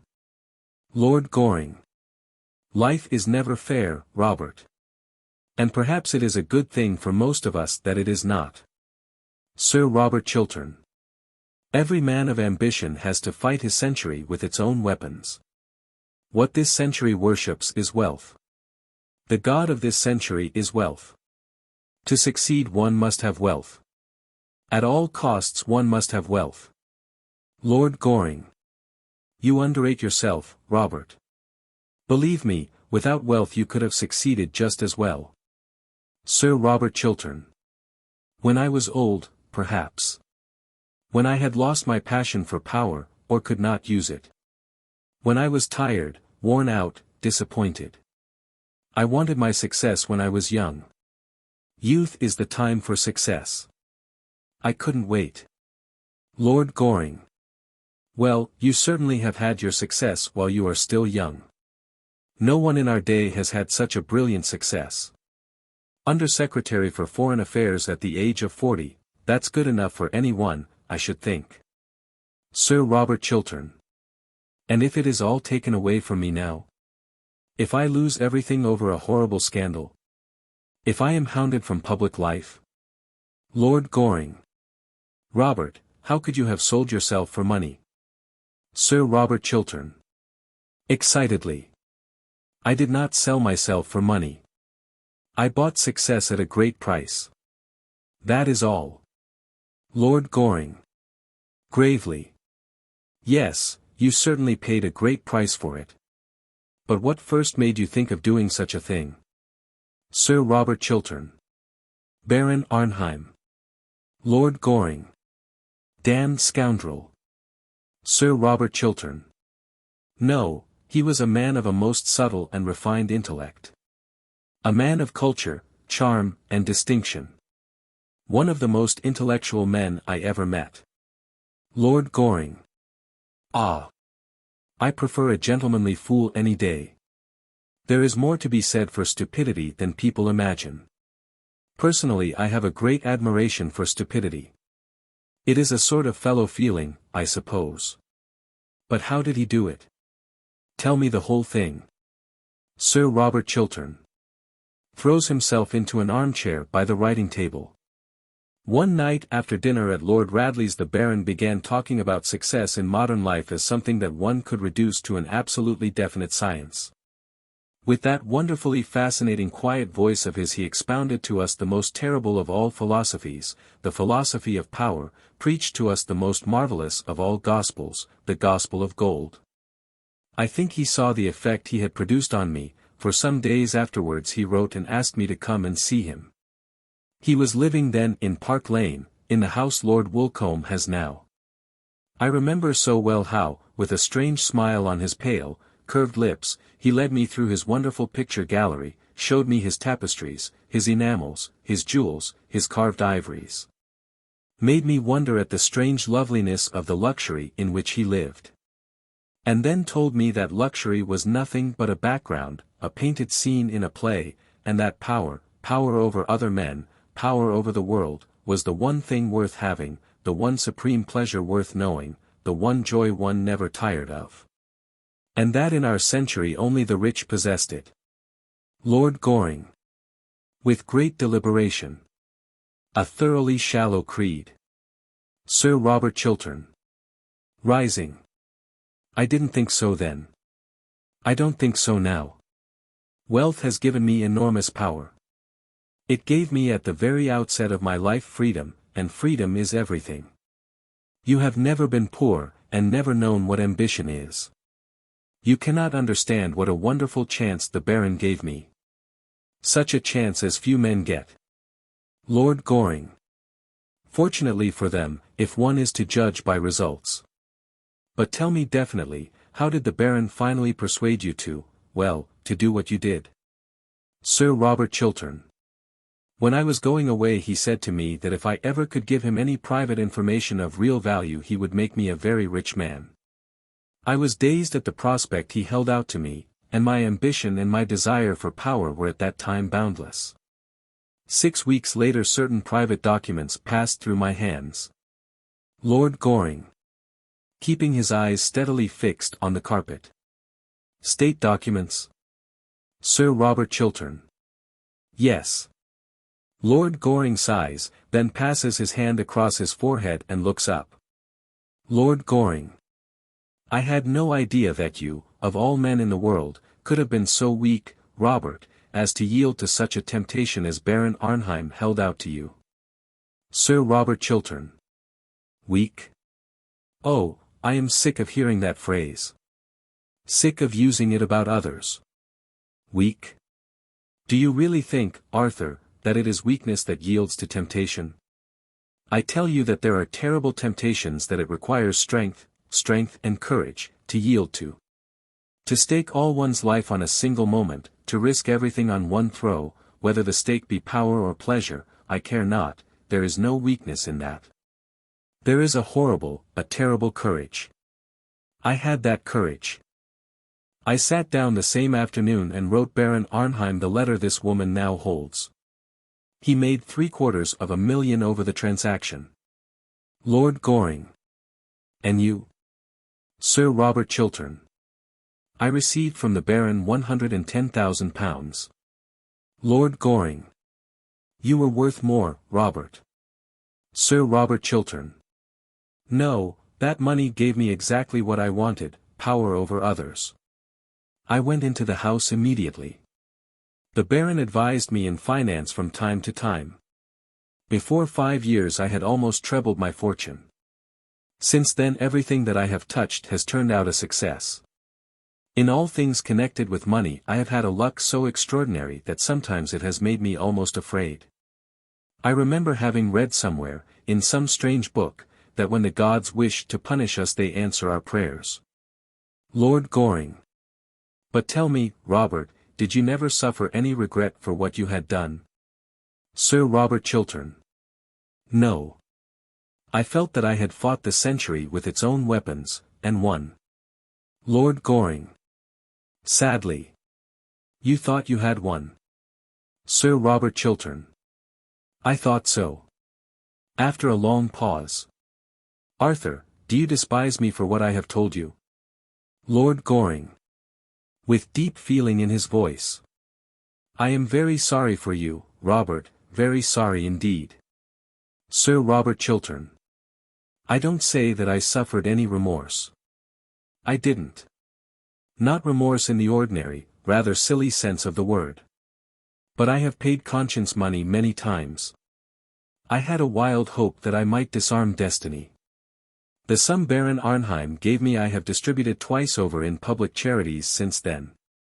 Lord Goring. Looking up. In public charities? Dear me. What a lot of harm you must have done, Robert. Sir Robert Chiltern. Oh, don't say that, Arthur, don't talk like that. Lord Goring. Never mind what I say, Robert. I am always saying what I shouldn't say. In fact, I usually say what I really think. A great mistake nowadays. It makes one so liable to be misunderstood. As regards this dreadful business, I will help you in whatever way I can. Of course you know that. Sir Robert Chiltern. Thank you, Arthur, thank you. But what is to be done? What can be done? Lord Goring. Leaning back with his hands in his pockets. Well, the English can't stand a man who is always saying he is in the right, but they are very fond of a man who admits that he has been in the wrong. It is one of the best things in them. However, in your case, Robert, a confession would not do. The money, if you will allow me to say so, is awkward. Besides, if you did make a clean breast of the whole affair, you would never be able to talk morality again. And in England a man who can't talk morality twice a week to a large, popular, immoral audience is quite over as a serious politician. There would be nothing left for him as a profession except botany or the church. A confession would be of no use. It would ruin you. Sir Robert Chiltern. It would ruin me. Arthur, the only thing for me to do now is to fight the thing out. Lord Goring. Rising from his chair. I was waiting for you to say that, Robert. It is the only thing to do now. And you must begin by telling your wife the whole story. Sir Robert Chiltern. That I will not do.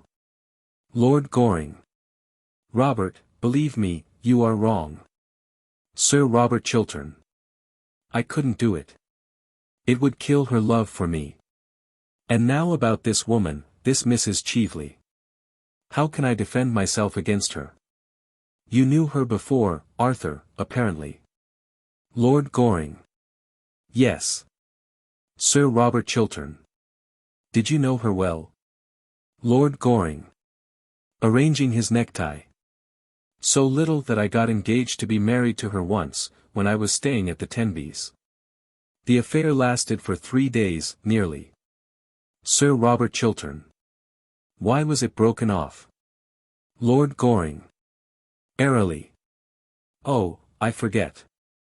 At least, it makes no matter. By the way, have you tried her with money? She used to be confoundedly fond of money. Sir Robert Chiltern. I offered her any sum she wanted. She refused. Lord Goring. Then the marvelous gospel of gold breaks down sometimes. The rich can't do everything, after all. Sir Robert Chiltern. Not everything. I suppose you are right. Arthur, I feel that public disgrace is in store for me. I feel certain of it. I never knew what terror was before. I know it now. It is as if a hand of ice were laid upon one's heart. It is as if one's heart were beating itself to death in some empty hollow. Lord Goring. Striking the table.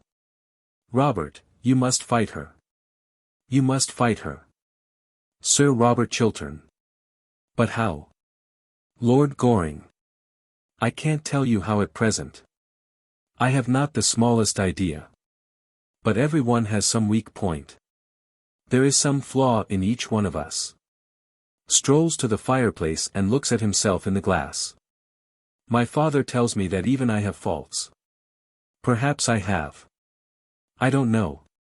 Sir Robert Chiltern. In defending myself against Mrs. Chively, I have a right to use any weapon I can find, have I not? Lord Goring. Still looking in the glass. In your place I don't think I should have the smallest scruple in doing so. She is thoroughly well able to take care of herself. Sir Robert Chiltern. Sits down at the table and takes a pen in his hand. Well, I shall send a cipher telegram to the embassy at Vienna, to inquire if there is anything known against her.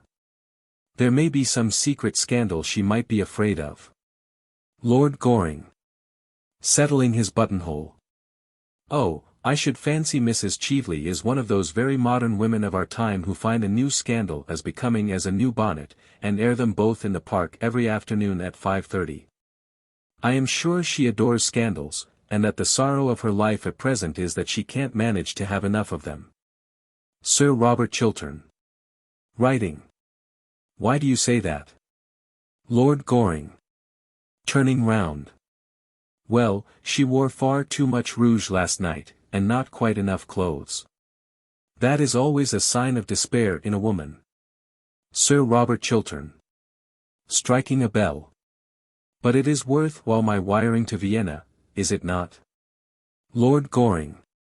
It is always worth while asking a question, though it is not always worth while answering one.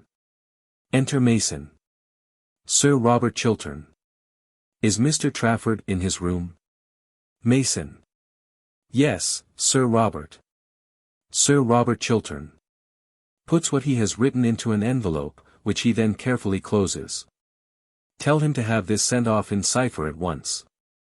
There must not be a moment's delay. Mason. Yes, Sir Robert.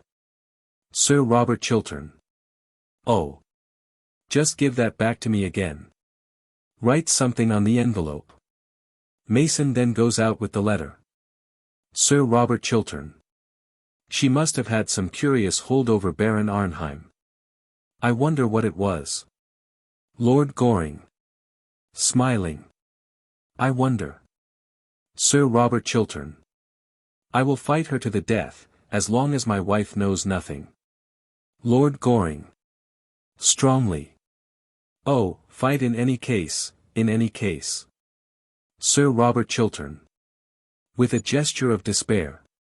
If my wife found out, there would be little left to fight for. Well, as soon as I hear from Vienna, I shall let you know the result. It is a chance, just a chance, but I believe in it. And as I fought the age with its own weapons, I will fight her with her weapons. It is only fair, and she looks like a woman with a past, doesn't she? Lord Goring. Most pretty women do. But there is a fashion in pasts just as there is a fashion in frocks. Perhaps Mrs. Chively's past is merely a slightly décolleté one, and they are excessively popular nowadays. Besides, my dear Robert, I should not build too high hopes on frightening Mrs. Chively. I should not fancy Mrs. Chively is a woman who would be easily frightened. She has survived all her creditors, and she shows wonderful presence of mind. Sir Robert Chiltern. Oh. I live on hopes now. I clutch at every chance. I feel like a man on a ship that is sinking. The water is round my feet, and the very air is bitter with storm. Hush! I hear my wife's voice. Enter Lady Chiltern in walking dress. Lady Chiltern. Good afternoon, Lord Goring. Lord Goring. Good afternoon, Lady Chiltern. Have you been in the park? Lady Chiltern. No, I have just come from the Woman's Liberal Association, where, by the way, Robert, your name was received with loud applause, and now I have come in to have my tea. To Lord Goring. You will wait and have some tea, won't you? Lord Goring. I'll wait for a short time, thanks. Lady Chiltern. I will be back in a moment. I am only going to take my hat off. Lord Goring. In his most earnest manner. Oh. Please don't. It is so pretty. One of the prettiest hats I ever saw. I hope the Woman's Liberal Association received it with loud applause. Lady Chiltern. With a smile. We have much more important work to do than look at each other's bonnets, Lord Goring. Lord Goring. Really? What sort of work? Lady Chiltern. Oh. Dull, useful, delightful things, factory acts, female inspectors, the 8 hours bill, the parliamentary franchise. Everything, in fact, that you would find thoroughly uninteresting. Lord Goring. And never bonnets? Lady Chiltern. With mock indignation. Never bonnets, never. Lady Chiltern goes out through the door leading to her boudoir. Sir Robert Chiltern. Takes Lord Goring's hand. You have been a good friend to me, Arthur, a thoroughly good friend. Lord Goring. I don't know that I have been able to do much for you, Robert, as yet. In fact, I have not been able to do anything for you, as far as I can see. I am thoroughly disappointed with myself. Sir Robert Chiltern. You have enabled me to tell you the truth. That is something. The truth has always stifled me. Lord Goring. Ah. The truth is a thing I get rid of as soon as possible. Bad habit, by the way. Makes one very unpopular at the club with the older members. They call it being conceited. Perhaps it is. Sir Robert Chiltern. I would to God that I had been able to tell the truth, to live the truth. Ah. That is the great thing in life, to live the truth. Sighs, and goes towards the door. I'll see you soon again, Arthur, shan't I? Lord Goring. Certainly. Whenever you like. I'm going to look in at the bachelor's ball tonight, unless I find something better to do. But I'll come round tomorrow morning. If you should want me tonight by any chance, send round a note to Curzon Street. Sir Robert Chiltern. Thank you. As he reaches the door, Lady Chiltern enters from her boudoir. Lady Chiltern. You are not going, Robert? Sir Robert Chiltern. I have some letters to write, dear. Lady Chiltern. Going to him. You work too hard, Robert. You seem never to think of yourself, and you are looking so tired. Sir Robert Chiltern. It is nothing, dear, nothing. He kisses her and goes out. Lady Chiltern. To Lord Goring. Do sit down. I am so glad you have called. I want to talk to you about, well, not about bonnets, or the Woman's Liberal Association. You take far too much interest in the first subject, and not nearly enough in the second. Lord Goring. You want to talk to me about Mrs. Cheveley? Lady Chiltern. Yes. You have guessed it. After you left last night I found out that what she had said was really true. Of course I made Robert write her a letter at once, withdrawing his promise. Lord Goring. So he gave me to understand. Lady Chiltern. To have kept it would have been the first stain on a career that has been stainless always. Robert must be above reproach. He is not like other men. He cannot afford to do what other men do. She looks at Lord Goring, who remains silent. Don't you agree with me? You are Robert's greatest friend. You are our greatest friend, Lord Goring. No one, except myself, knows Robert better than you do. He has no secrets from me, and I don't think he has any from you. Lord Goring. He certainly has no secrets from me. At least I don't think so. Lady Chiltern. Then am I not right in my estimate of him? I know I am right. But speak to me frankly. Lord Goring. Looking straight at her. Quite frankly. Lady Chiltern. Surely. You have nothing to conceal, have you? Lord Goring.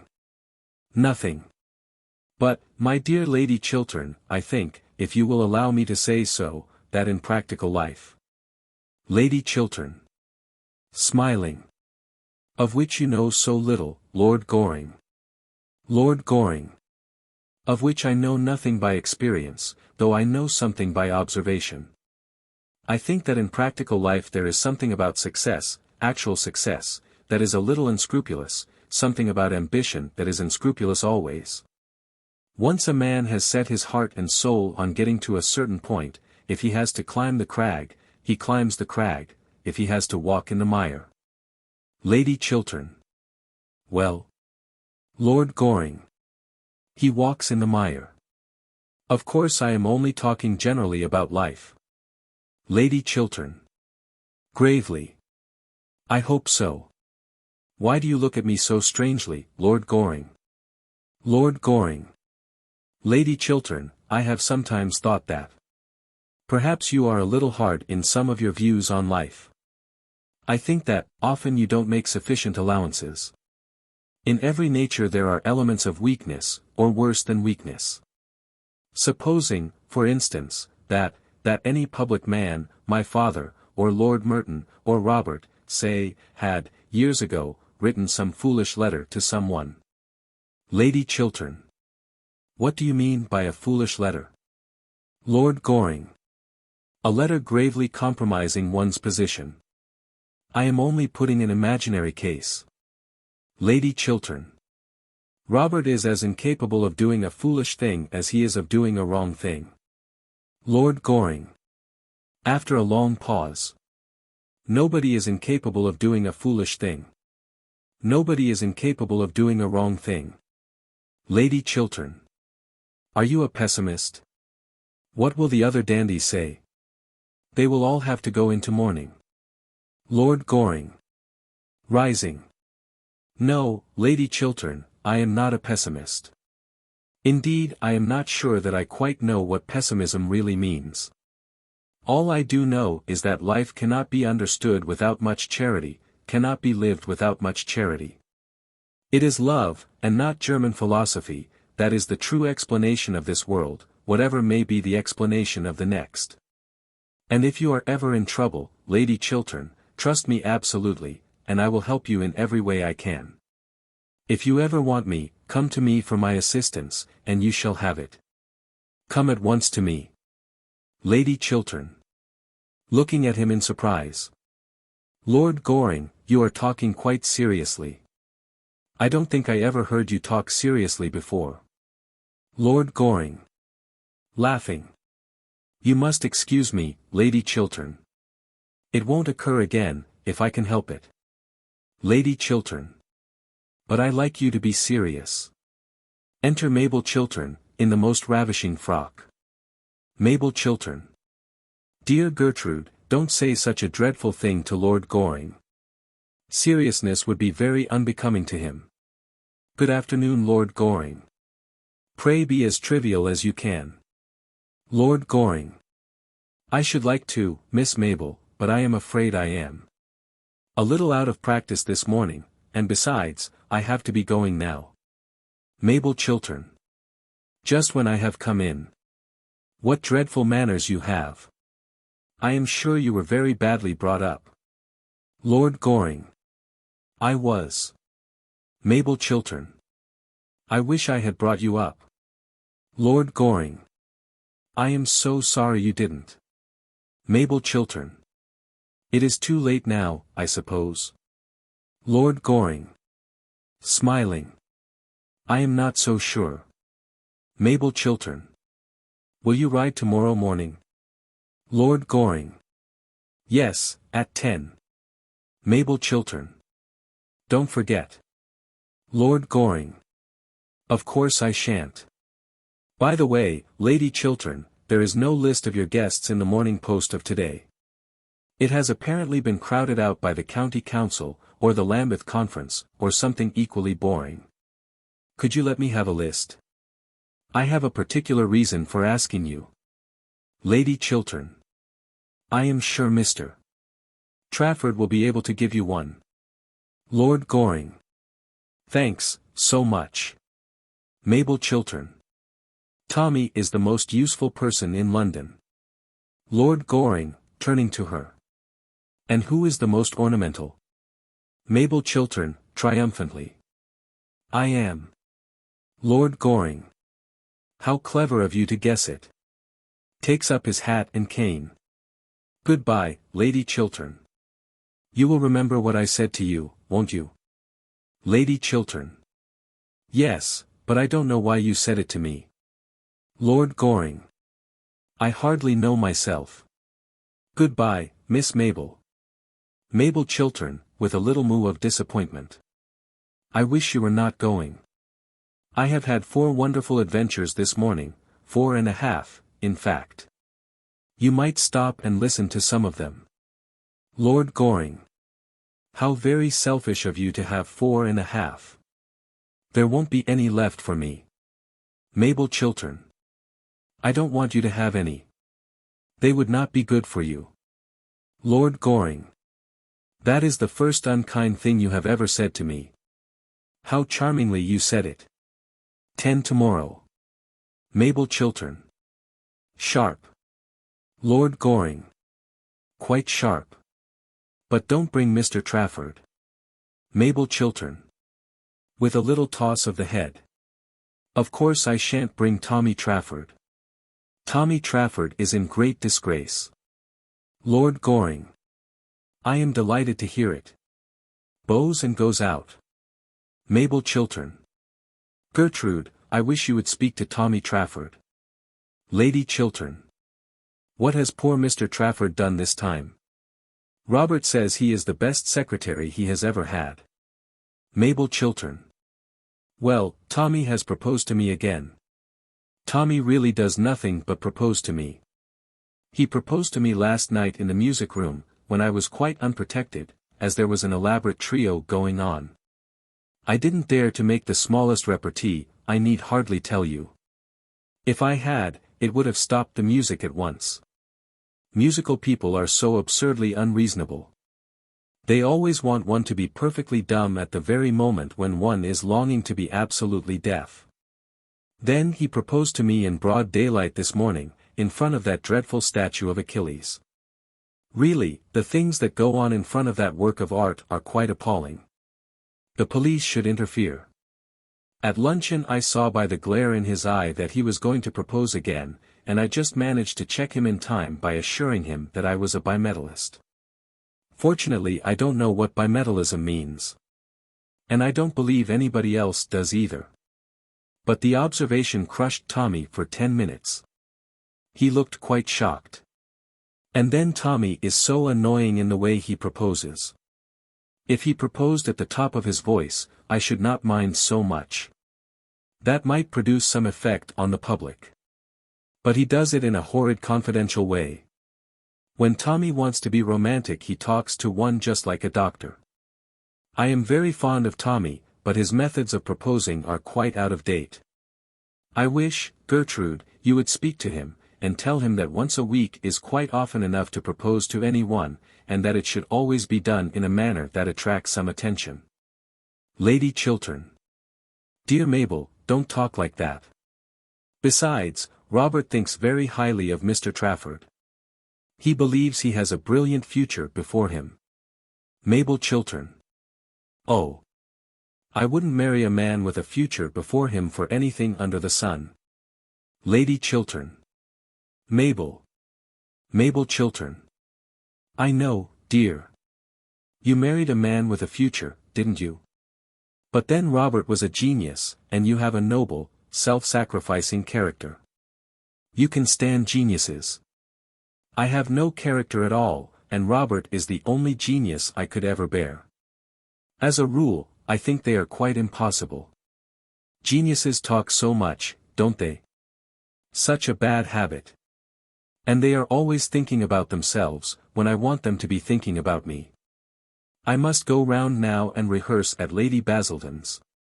You remember, we are having tableaux, don't you? The triumph of something, I don't know what. I hope it will be triumph of me. Only triumph I am really interested in at present. Kisses Lady Chiltern and goes out, then comes running back. Oh, Gertrude, do you know who is coming to see you? That dreadful Mrs. Cheveley, in a most lovely gown. Did you ask her? Lady Chiltern. Rising. Mrs. Cheveley. Coming to see me? Impossible. Mabel Chiltern. I assure you she is coming upstairs, as large as life and not nearly so natural. Lady Chiltern. You need not wait, Mabel. Remember, Lady Basildon is expecting you. Mabel Chiltern. Oh. I must shake hands with Lady Markby. She is delightful. I love being scolded by her. Enter Mason. Mason. Lady Markby. Mrs. Cheveley. Enter Lady Markby and Mrs. Cheveley. Lady Chiltern. Advancing to meet them. Dear Lady Markby, how nice of you to come and see me. Shakes hands with her, and bows somewhat distantly to Mrs. Cheveley. Won't you sit down, Mrs. Cheveley? Mrs. Cheveley. Thanks. Isn't that Miss Chiltern? I should like so much to know her. Lady Chiltern. Mabel, Mrs. Cheveley wishes to know you. Mabel Chiltern gives a little nod. Mrs. Cheveley, sitting down. I thought your frock so charming last night, Miss Chiltern. So simple and suitable. Mabel Chiltern. Really? I must tell my dressmaker. It will be such a surprise to her. Goodbye, Lady Markby. Lady Markby. Going already? Mabel Chiltern. I am so sorry but I am obliged to. I am just off to rehearsal. I have got to stand on my head in some tableaux. Lady Markby. On your head, child? Oh. I hope not. I believe it is most unhealthy. Takes a seat on the sofa next Lady Chiltern. Mabel Chiltern. But it is for an excellent charity, in aid of the undeserving, the only people I am really interested in. I am the secretary, and Tommy Trafford is treasurer. Mrs. Cheveley. And what is Lord Goring? Mabel Chiltern. Oh. Lord Goring is president. Mrs. Cheveley. The post should suit him admirably, unless he has deteriorated since I knew him first. Lady Markby. Reflecting. You are remarkably modern, Mabel. A little too modern, perhaps. Nothing is so dangerous as being too modern. One is apt to grow old-fashioned quite suddenly. I have known many instances of it. Mabel Chiltern. What a dreadful prospect. Lady Markby. Ah. My dear, you need not be nervous. You will always be as pretty as possible. That is the best fashion there is, and the only fashion that England succeeds in setting. Mabel Chiltern. With a curtsy. Thank you so much, Lady Markby, for England and myself. Goes out. Lady Markby. Turning to Lady Chiltern. Dear Gertrude, we just called to know if Mrs. Cheveley's diamond brooch has been found. Lady Chiltern. Here. Mrs. Cheveley. Yes. I missed it when I got back to Claridge's, and I thought I might possibly have dropped it here. Lady Chiltern. I have heard nothing about it. But I will send for the butler and ask. Touches the bell. Mrs. Cheveley. Oh, pray don't trouble, Lady Chiltern. I dare say I lost it at the opera, before we came on here. Lady Markby. Ah yes, I suppose it must have been at the opera. The fact is, we all scramble and jostle so much nowadays that I wonder we have anything at all left on us at the end of an evening. I know myself that, when I am coming back from the drawing-room, I always feel as if I hadn't a shred on me, except a small shred of decent reputation. Just enough to prevent the lower classes making painful observations through the windows of the carriage. The fact is that our society is terribly overpopulated.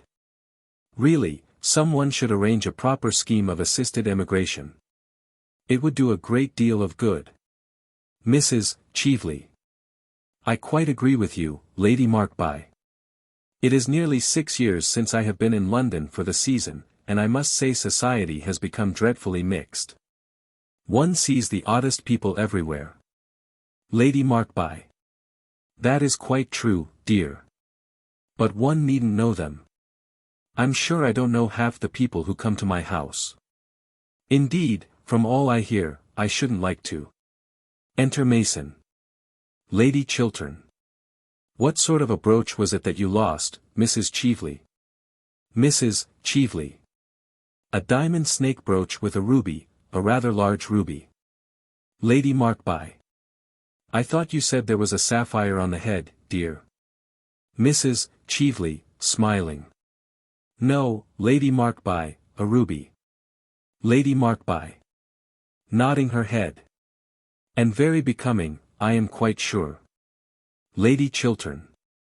Has a ruby and diamond brooch been found in any of the rooms this morning, Mason? Mason. No, my lady. Mrs. Cheveley. It really is of no consequence, Lady Chiltern. I am so sorry to have put you to any inconvenience. Lady Chiltern. Coldly. Oh, it has been no inconvenience. That will do, Mason. You can bring tea. Exit Mason. Lady Markby. Well, I must say it is most annoying to lose anything. I remember once at Bath, years ago, losing in the pump room an exceedingly handsome cameo bracelet that Sir John had given me.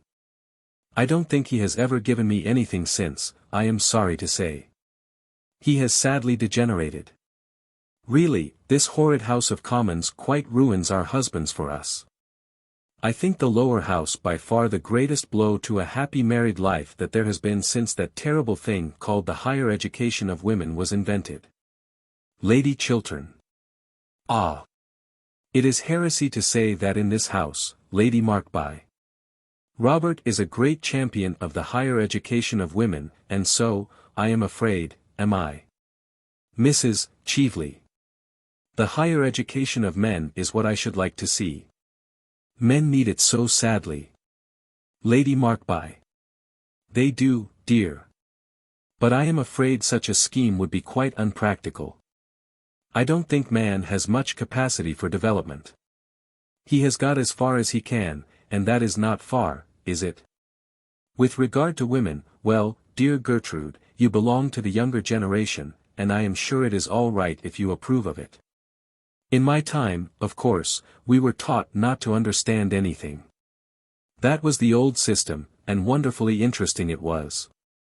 I assure you that the amount of things I and my poor dear sister were taught not to understand was quite extraordinary.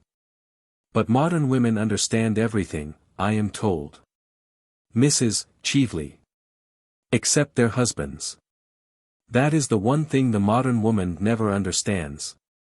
Lady Markby. And a very good thing too, dear, I dare say.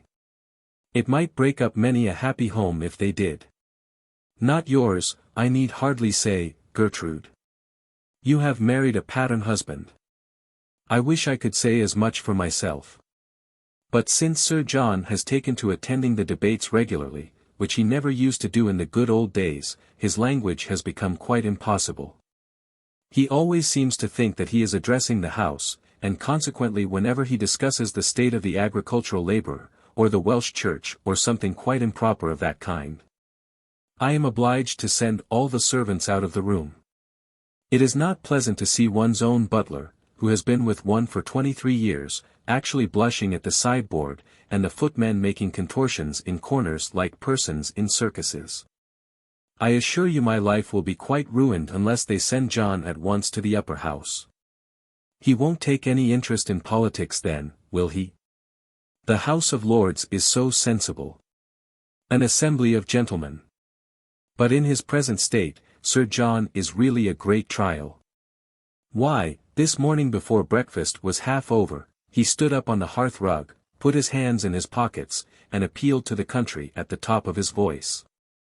I left the table as soon as I had my second cup of tea, I need hardly say. But his violent language could be heard all over the house. I trust, Gertrude, that Sir Robert is not like that. Lady Chiltern. But I am very much interested in politics, Lady Markby. I love to hear Robert talk about them. Lady Markby. Well, I hope he is not as devoted to blue books as Sir John is. I don't think they can be quite improving reading for anyone. Mrs. Cheveley, languidly. I have never read a blue book. I prefer books in yellow covers. Lady Markby. Genially unconscious. Yellow is a gayer color, is it not? I used to wear yellow a good deal in my early days, and would do so now if Sir John was not so painfully personal in his observations, and a man on the question of dress is always ridiculous, is he not? Mrs. Cheveley. Oh, no. I think men are the only authorities on dress. Lady Markby. Really? One wouldn't say so from the sort of hats they wear. Would one? The butler enters, followed by the footman. Tea is set on a small table close to Lady Chiltern. Lady Chiltern. May I give you some tea, Mrs. Cheveley? Mrs. Cheveley. Thanks. The butler hands Mrs. Cheveley a cup of tea on a salver. Lady Chiltern. Some tea, Lady Markby. Lady Markby. No thanks, dear. The servants go out. The fact is, I have promised to go round for 10 minutes to see poor Lady Brancaster, who is in very great trouble. Her daughter, quite a well-brought-up girl, too, has actually become engaged to be married to a curate in Shropshire. It is very sad indeed. I can't understand this modern mania for curates. In my time we girls saw them, of course, running about the place like rabbits. But we never took any notice of them, I need hardly say. But I am told that nowadays country society is quite honeycombed with them. I think it most irreligious. And then the eldest son has quarrelled with his father, and it is said that when they meet at the club Lord Brancaster always hides himself behind the money article in the Times. However, I believe that is quite a common occurrence nowadays and that they have to take in extra copies of the Times at all the clubs in St. James's Street. There are so many sons who won't have anything to do with their fathers, and so many fathers who won't speak to their sons. I think myself, it is very much to be regretted. Mrs. Cheveley. So do I. Fathers have so much to learn from their sons nowadays. Lady Markby. Really, dear. What? Mrs. Cheveley. The art of living. The only really fine art we have produced in modern times. Lady Markby. Shaking her head. Ah. I am afraid Lord Brancaster knew a good deal about that. More than his poor wife ever did. Turning to Lady Chiltern. You know Lady Brancaster, don't you, dear? Lady Chiltern. Just slightly. She was staying at Langton last autumn, when we were there. Lady Markby. Well, like all stout women, she looks the very picture of happiness, as no doubt you noticed. But there are many tragedies in her family, besides this affair of the curate. Her own sister, Mrs. Jekyll, had a most unhappy life, through no fault of her own, I am sorry to say. She ultimately was so broken-hearted that she went into a convent, or on to the operatic stage, I forget which. No. I think it was decorative art needlework she took up. I know she had lost all sense of pleasure in life. Rising. And now, Gertrude, if you will allow me, I shall leave Mrs. Cheveley in your charge and call back for her in a quarter of an hour. Or perhaps, dear Mrs. Cheveley, you wouldn't mind waiting in the carriage while I am with Lady Brancaster. As I intend it to be a visit of condolence, I shan't stay long. Mrs. Cheveley, rising. I don't mind waiting in the carriage at all, provided there is somebody to look at one. Lady Markby. Well, I hear the curate is always prowling about the house. Mrs. Cheveley. I am afraid I am not fond of girl friends. Lady Chiltern, rising. Oh, I hope Mrs. Cheveley will stay here a little. I should like to have a few minutes' conversation with her. Mrs. Cheveley. How very kind of you, Lady Chiltern. Believe me, nothing would give me greater pleasure. Lady Markby. Ah. No doubt you both have many pleasant reminiscences of your schooldays to talk over together. Goodbye, dear Gertrude. Shall I see you at Lady Bonner's tonight? She has discovered a wonderful new genius. He does nothing at all, I believe. That is a great comfort, is it not? Lady Chiltern. Robert and I are dining at home by ourselves tonight, and I don't think I shall go anywhere afterwards.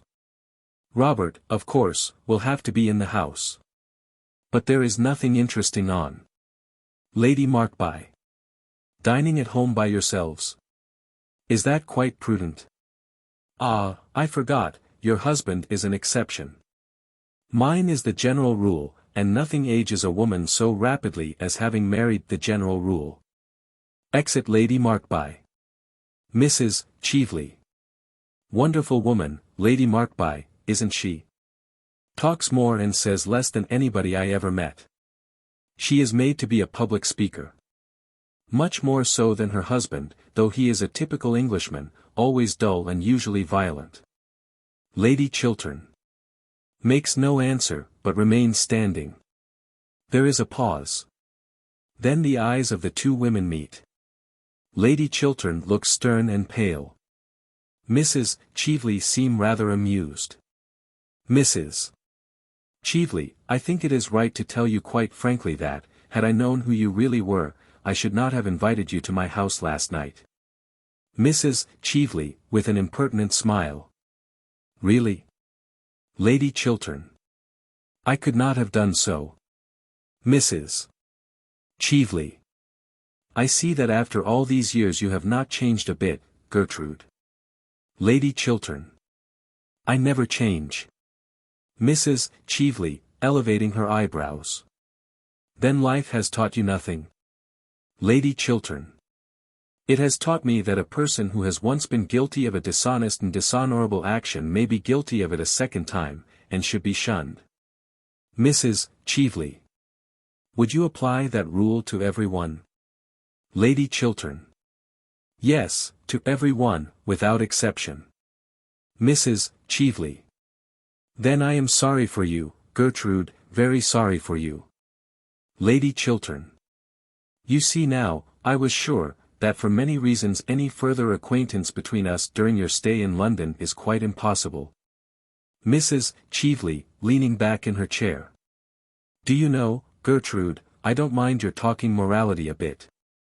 Morality is simply the attitude we adopt towards people whom we personally dislike. You dislike me. I am quite aware of that. And I have always detested you. And yet I have come here to do you a service. Lady Chiltern. Contemptuously. Like the service you wished to render my husband last night, I suppose. Thank heaven, I saved him from that. Mrs. Cheveley. Starting to her feet. It was you who made him write that insolent letter to me. It was you who made him break his promise. Lady Chiltern. Yes. Mrs. Cheveley. Then you must make him keep it. I give you till tomorrow morning, no more. If by that time your husband does not solemnly bind himself to help me in this great scheme in which I am interested. Lady Chiltern. This fraudulent speculation. Mrs. Cheveley. Call it what you choose. I hold your husband in the hollow of my hand, and if you are wise you will make him do what I tell him. Lady Chiltern. Rising and going towards her. You are impertinent. What has my husband to do with you? With a woman like you?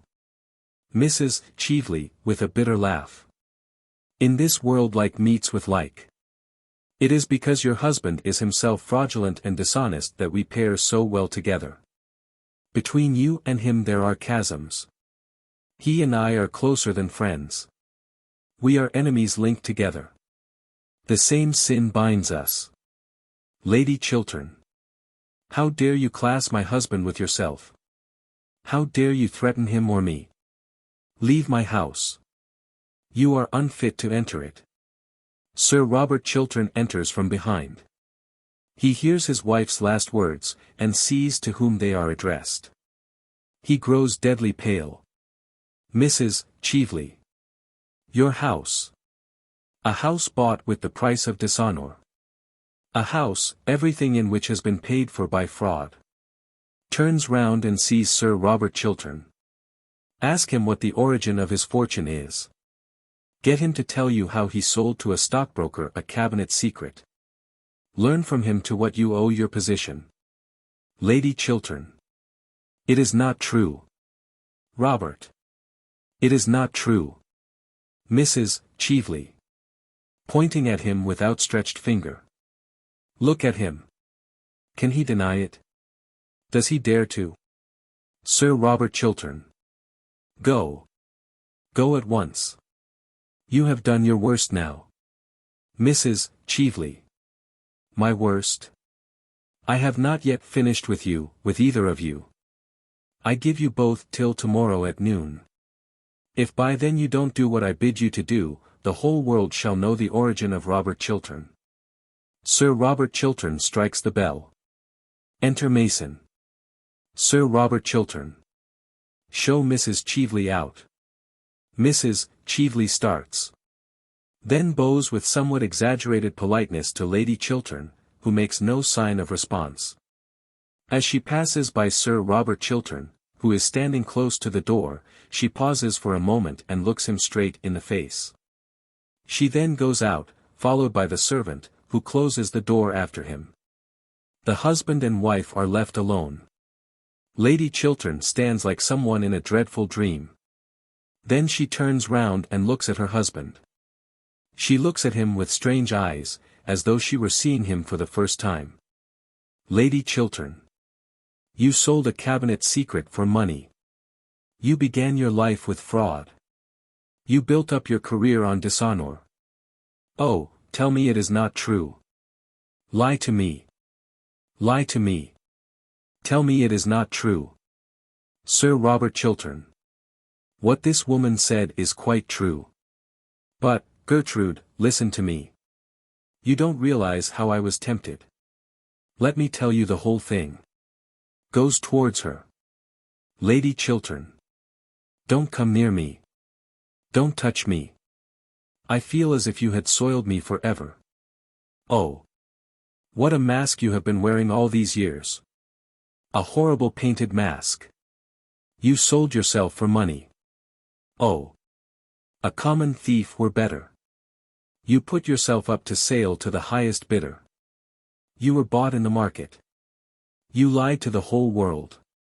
And yet you will not lie to me. Sir Robert Chiltern. Rushing towards her. Gertrude. Gertrude. Lady Chiltern. Thrusting him back with outstretched hands. No, don't speak. Say nothing. Your voice wakes terrible memories, memories of things that made me love you, memories of words that made me love you, memories that now are horrible to me. And how I worshipped you. You were to me something apart from common life, a thing pure, noble, honest, without stain. The world seemed to me finer because you were in it, and goodness more real because you lived. And now, oh, when I think that I made of a man like you my ideal. The ideal of my life. Sir Robert Chiltern. There was your mistake. There was your error. The error all women commit. Why can't you women love us, faults and all? Why do you place us on monstrous pedestals? We have all feet of clay, women as well as men, but when we men love women, we love them knowing their weaknesses, their follies, their imperfections, love them all the more, it may be, for that reason. It is not the perfect, but the imperfect, who have need of love. It is when we are wounded by our own hands, or by the hands of others, that love should come to cure us, else what use is love at all? All sins, except a sin against itself, love should forgive. All lives, save loveless lives, true love should pardon. A man's love is like that. It is wider, larger, more human than a woman's. Women think that they are making ideals of men. What they are making of us are false idols merely. You made your false idol of me, and I had not the courage to come down, show you my wounds, tell you my weaknesses. I was afraid that I might lose your love, as I have lost it now. And so, last night you ruined my life for me, yes, ruined it. What this woman asked of me was nothing compared to what she offered to me. She offered security, peace, stability. The sin of my youth, that I had thought was buried, rose up in front of me, hideous, horrible, with its hands at my throat. I could have killed it forever, sent it back into its tomb, destroyed its record, burned the one witness against me. You prevented me. No one but you know it. And now what is there before me but public disgrace, ruin, terrible shame, the mockery of the world, a lonely dishonored life, a lonely dishonored death, it may be, some day. Let women make no more ideals of men. Let them not put them on altars and bow before them, or they may ruin other lives as completely as you whom I have so wildly loved, have ruined mine. He passes from the room. Lady Chiltern rushes towards him, but the door is closed when she reaches it. Pale with anguish, bewildered, helpless, she sways like a plant in the water. Her hands, outstretched, seem to tremble in the air like blossoms in the wind. Then she flings herself down beside a sofa and buries her face. Her sobs are like the sobs of a child. Act drop. Third act. Scene. The library in Lord Goring's house. An atom room. On the right is the door leading into the hall. On the left, the door of the smoking room. A pair of folding doors at the back open into the drawing room. The fire is lit. Phipps, the butler, is arranging some newspapers on the writing table. The distinction of Phipps is his impassivity. He has been termed by enthusiasts the ideal butler. The Sphinx is not so incommunicable. He is a mask with a manner. Of his intellectual or emotional life, history knows nothing. He represents the dominance of form. Enter Lord Goring in evening dress with a buttonhole. He is wearing a silk hat and Inverness cape. White-gloved, he carries a Louis Seize cane. His are all the delicate fopperies of fashion. One sees that he stands in immediate relation to modern life, makes it indeed, and so masters it. He is the first well-dressed philosopher in the history of thought. Lord Goring. Got my second buttonhole for me, Phipps? Phipps. Yes, my lord. Takes his hat, cane, and cape, and presents new buttonhole on salver. Lord Goring. Rather distinguished thing, Phipps. I am the only person of the smallest importance in London at present who wears a buttonhole. Phipps. Yes, my lord. I have observed that. Lord Goring. Taking out old buttonhole. You see, Phipps, fashion is what one wears oneself. What is unfashionable is what other people wear. Phipps. Yes, my lord. Lord Goring. Just as vulgarity is simply the conduct of other people. Phipps. Yes, my lord. Lord Goring. Putting in a new buttonhole. And falsehoods the truths of other people. Phipps. Yes, my lord. Lord Goring. Other people are quite dreadful. The only possible society is oneself. Phipps. Yes, my lord. Lord Goring. To love oneself is the beginning of a lifelong romance, Phipps. Phipps. Yes, my lord. Lord Goring. Looking at himself in the glass. Don't think I quite like this buttonhole, Phipps. Makes me look a little too old. Makes me almost in the prime of life, Phipps. Phipps. I don't observe any alteration in your lordship's appearance. Lord Goring. You don't, Phipps. Phipps. No, my lord. Lord Goring. I am not quite sure. For the future a more trivial buttonhole, Phipps, on Thursday evenings. Phipps. I will speak to the florist, my lord. She has had a loss in her family lately, which perhaps accounts for the lack of triviality your lordship complains of in the buttonhole. Lord Goring. Extraordinary thing about the lower classes in England, they are always losing their relations. Phipps. Yes, my lord. They are extremely fortunate in that respect. Lord Goring. Turns round and looks at him. Phipps remains impassive. Any letters, Phipps? Phipps. 3, my lord. Hands letters on a salver. Lord Goring. Takes letters. Want my cab round in 20 minutes. Phipps. Yes, my lord. Goes towards door. Lord Goring. Holds up letter in pink envelope. Ahem. Phipps, when did this letter arrive? Phipps. It was brought by hand just after your lordship went to the club. Lord Goring. That will do. Exit Phipps. Lady Chiltern's handwriting on Lady Chiltern's pink notepaper. That is rather curious. I thought Robert was to write.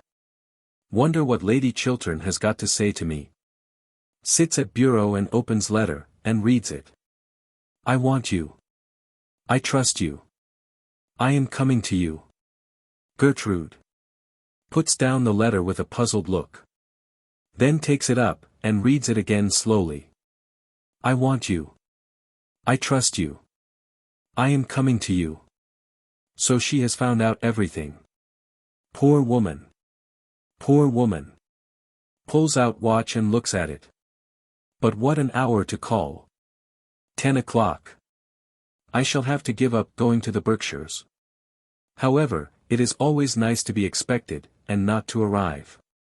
I am not expected at the bachelor's, so I shall certainly go there. Well, I will make her stand by her husband. That is the only thing for her to do. That is the only thing for any woman to do. It is the growth of the moral sense in women that makes marriage such a hopeless, one-sided institution. 10 o'clock. She should be here soon. I must tell Phipps I am not into anyone else. Goes towards bell. Enter Phipps. Phipps. Lord Caversham. Lord Goring. Oh, why will parents always appear at the wrong time? Some extraordinary mistake in nature, I suppose. Enter Lord Caversham. Delighted to see you, my dear father. Goes to meet him. Lord Caversham. Take my cloak off. Lord Goring. Is it worthwhile, father? Lord Caversham. Of course it is worthwhile, sir. Which is the most comfortable chair? Lord Goring. This one, father. It is the chair I use myself, when I have visitors. Lord Caversham. Thank ye. No draught, I hope, in this room. Lord Goring. No, father. Lord Caversham. Sitting down. Glad to hear it. Can't stand draughts. No draughts at home. Lord Goring. Good many breezes, father. Lord Caversham. Don't understand what you mean. Want to have a serious conversation with you, sir. Lord Goring. My dear father. At this hour? Lord Caversham. Well, sir, it is only 10 o'clock. What is your objection to the hour? I think the hour is an admirable hour. Lord Goring. Well, the fact is, father, this is not my day for talking seriously. I am very sorry, but it is not my day. Lord Caversham. What do you mean, sir?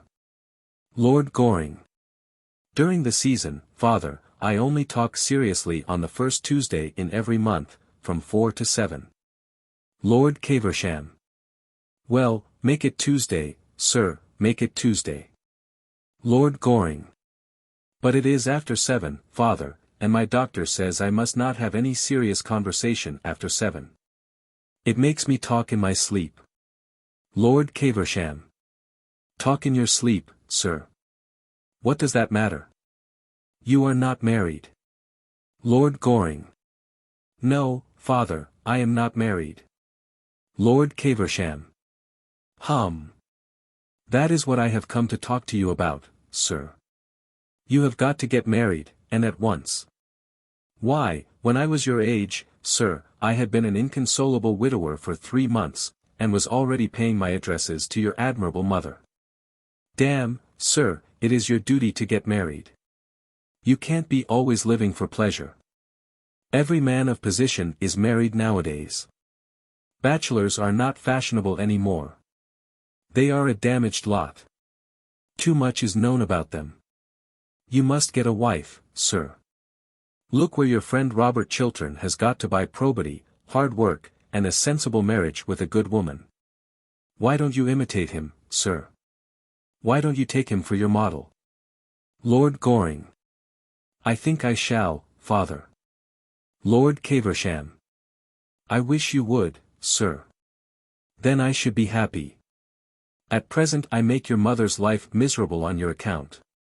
You are heartless, sir, quite heartless. Lord Goring. I hope not, father. Lord Caversham. And it is high time for you to get married. You are 34 years of age, sir. Lord Goring. Yes, father, but I only admit to 32, 31 and a half when I have a really good buttonhole. This buttonhole is not trivial enough. Lord Caversham. I tell you you are 34, sir. And there is a draught in your room, besides, which makes your conduct worse. Why did you tell me there was no draught, sir? I feel a draught, sir, I feel it distinctly. Lord Goring. So do I, father. It is a dreadful draught. I will come and see you tomorrow, father. We can talk over anything you like. Let me help you on with your cloak, father. Lord Caversham. No, sir. I have called this evening for a definite purpose, and I am going to see it through at all costs to my health or yours. Put down my cloak, sir. Lord Goring. Certainly, father. But let us go into another room. Rings bell. There is a dreadful draught here. Enter Phipps. Phipps, is there a good fire in the smoking room? Phipps. Yes, my lord. Lord Goring. Come in there, father. Your sneezes are quite heartrending. Lord Caversham. Well, sir, I suppose I have a right to sneeze when I choose. Lord Goring. Apologetically. Quite so, father. I was merely expressing sympathy. Lord Caversham. Oh, damn sympathy. There is a great deal too much of that sort of thing going on nowadays. Lord Goring. I quite agree with you, father. If there was less sympathy in the world there would be less trouble in the world. Lord Caversham. Going towards the smoking room. That is a paradox, sir. I hate paradoxes. Lord Goring. So do I, father. Everybody one meets is a paradox nowadays. It is a great bore. It makes society so obvious. Lord Caversham. Turning round, and looking at his son beneath his bushy eyebrows. Do you always really understand what you say, sir? Lord Goring. After some hesitation. Yes, father, if I listen attentively. Lord Caversham. Indignantly. If you listen attentively. Conceited young puppy. Goes off grumbling into the smoking room. Phipps enters. Lord Goring. Phipps, there is a lady coming to see me this evening on particular business. Show her into the drawing room when she arrives. You understand? Phipps. Yes, my lord. Lord Goring. It is a matter of the gravest importance, Phipps. Phipps. I understand, my lord. Lord Goring. No one else is to be admitted, under any circumstances. Phipps. I understand, my lord. Bell rings. Lord Goring. Ah. That is probably the lady. I shall see her myself. Just as he is going towards the door, Lord Caversham enters from the smoking room. Lord Caversham. Well, sir. Am I to wait attendance on you? Lord Goring. Considerably perplexed. In a moment, father. Do excuse me. Lord Caversham goes back. Well, remember my instructions, Phipps, into that room. Phipps. Yes, my lord. Lord Goring goes into the smoking room. Harold, the footman, shows Mrs. Cheveley in. Lamy alike, she is in green and silver. She has a cloak of black satin, lined with dead rose-leaf silk. Harold. What name, madam? Mrs. Cheveley. To Phipps, who advances towards her. Is Lord Goring not here? I was told he was at home. Phipps. His lordship is engaged at present with Lord Caversham, madam. Turns a cold, glassy eye on Harold, who at once retires. Mrs. Cheveley.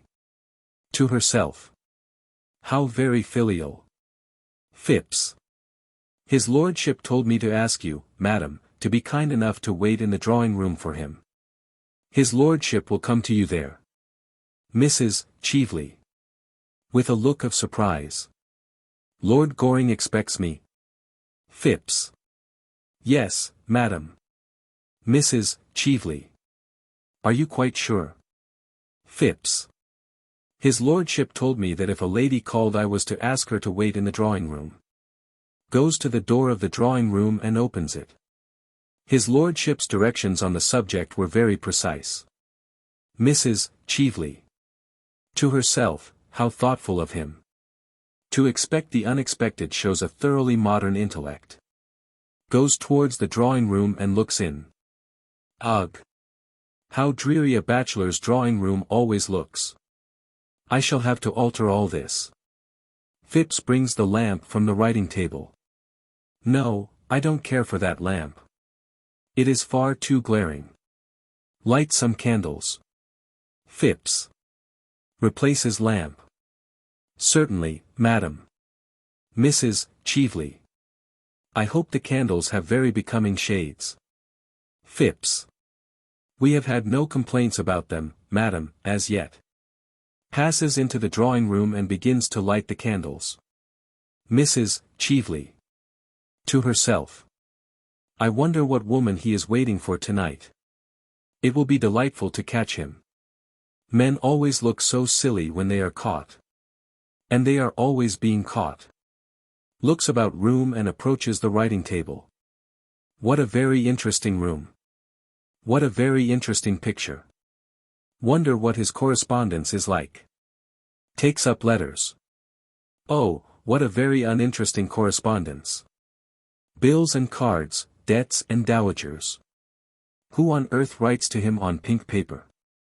How silly to write on pink paper. It looks like the beginning of a middle-class romance. Romance should never begin with sentiment. It should begin with science and end with a settlement. Puts letter down, then takes it up again. I know that handwriting. That is Gertrude Chiltern's. I remember it perfectly. The 10 Commandments in every stroke of the pen, and the moral law all over the page. Wonder what Gertrude is writing to him about. Something horrid about me, I suppose. How I detest that woman. Reads it. I trust you. I want you. I am coming to you. Gertrude. I trust you. I want you. I am coming to you. A look of triumph comes over her face. She is just about to steal the letter, when Phipps comes in. Phipps. The candles in the drawing room are lit, madam, as you directed. Mrs. Cheveley. Thank you. Rises hastily and slips the letter under a large silver-cased blotting book that is lying on the table. Phipps. I trust the shades will be to your liking, madam. They are the most becoming we have. They are the same as his lordship uses himself when he is dressing for dinner. Mrs. Cheveley. With a smile. Then I am sure they will be perfectly right. Phipps. Gravely. Thank you, madam. Mrs. Cheveley goes into the drawing room. Phipps closes the door and retires. The door is then slowly opened, and Mrs. Cheveley comes out and creeps stealthily towards the writing table. Suddenly voices are heard from the smoking room. Mrs. Cheveley grows pale, and stops. The voices grow louder, and she goes back into the drawing room, biting her lip. Enter Lord Goring and Lord Caversham. Lord Goring. Expostulating. My dear father, if I am to get married, surely you will allow me to choose the time, place, and person. Particularly the person. Lord Caversham. Testily. That is a matter for me, sir. You would probably make a very poor choice. It is I who should be consulted, not you. There is property at stake. It is not a matter for affection. Affection comes later on in married life. Lord Goring. Yes. In married life affection comes when people thoroughly dislike each other, father, doesn't it? Puts on Lord Caversham's cloak for him. Lord Caversham. Certainly, sir. I mean certainly not, sir. You are talking very foolishly tonight. What I say is that marriage is a matter for common sense. Lord Goring. But women who have common sense are so curiously plain, father, aren't they? Of course I only speak from hearsay. Lord Caversham.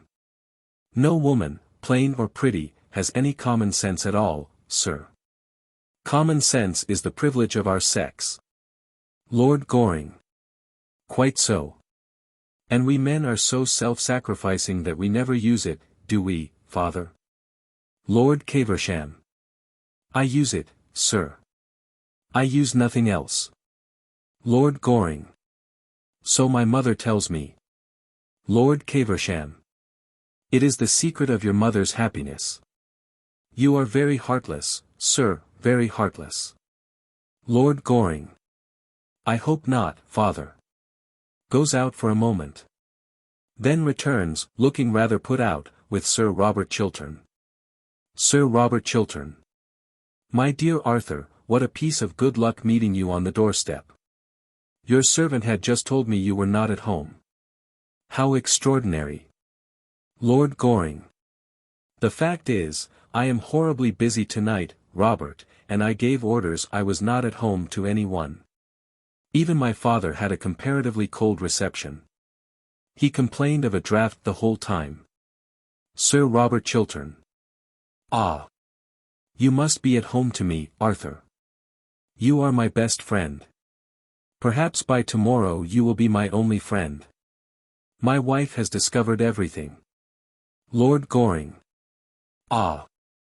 I guessed as much. Sir Robert Chiltern. Looking at him.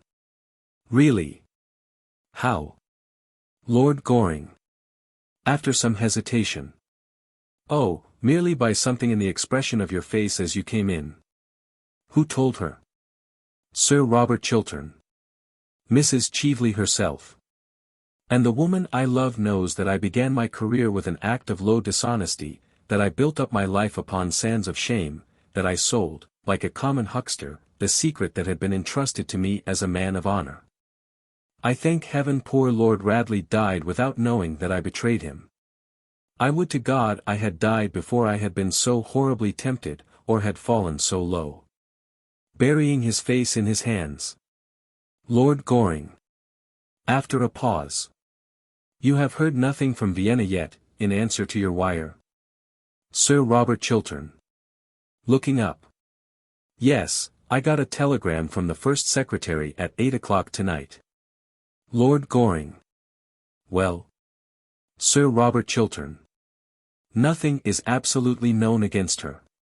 On the contrary, she occupies a rather high position in society. It is a sort of open secret that Baron Arnheim left her the greater portion of his immense fortune.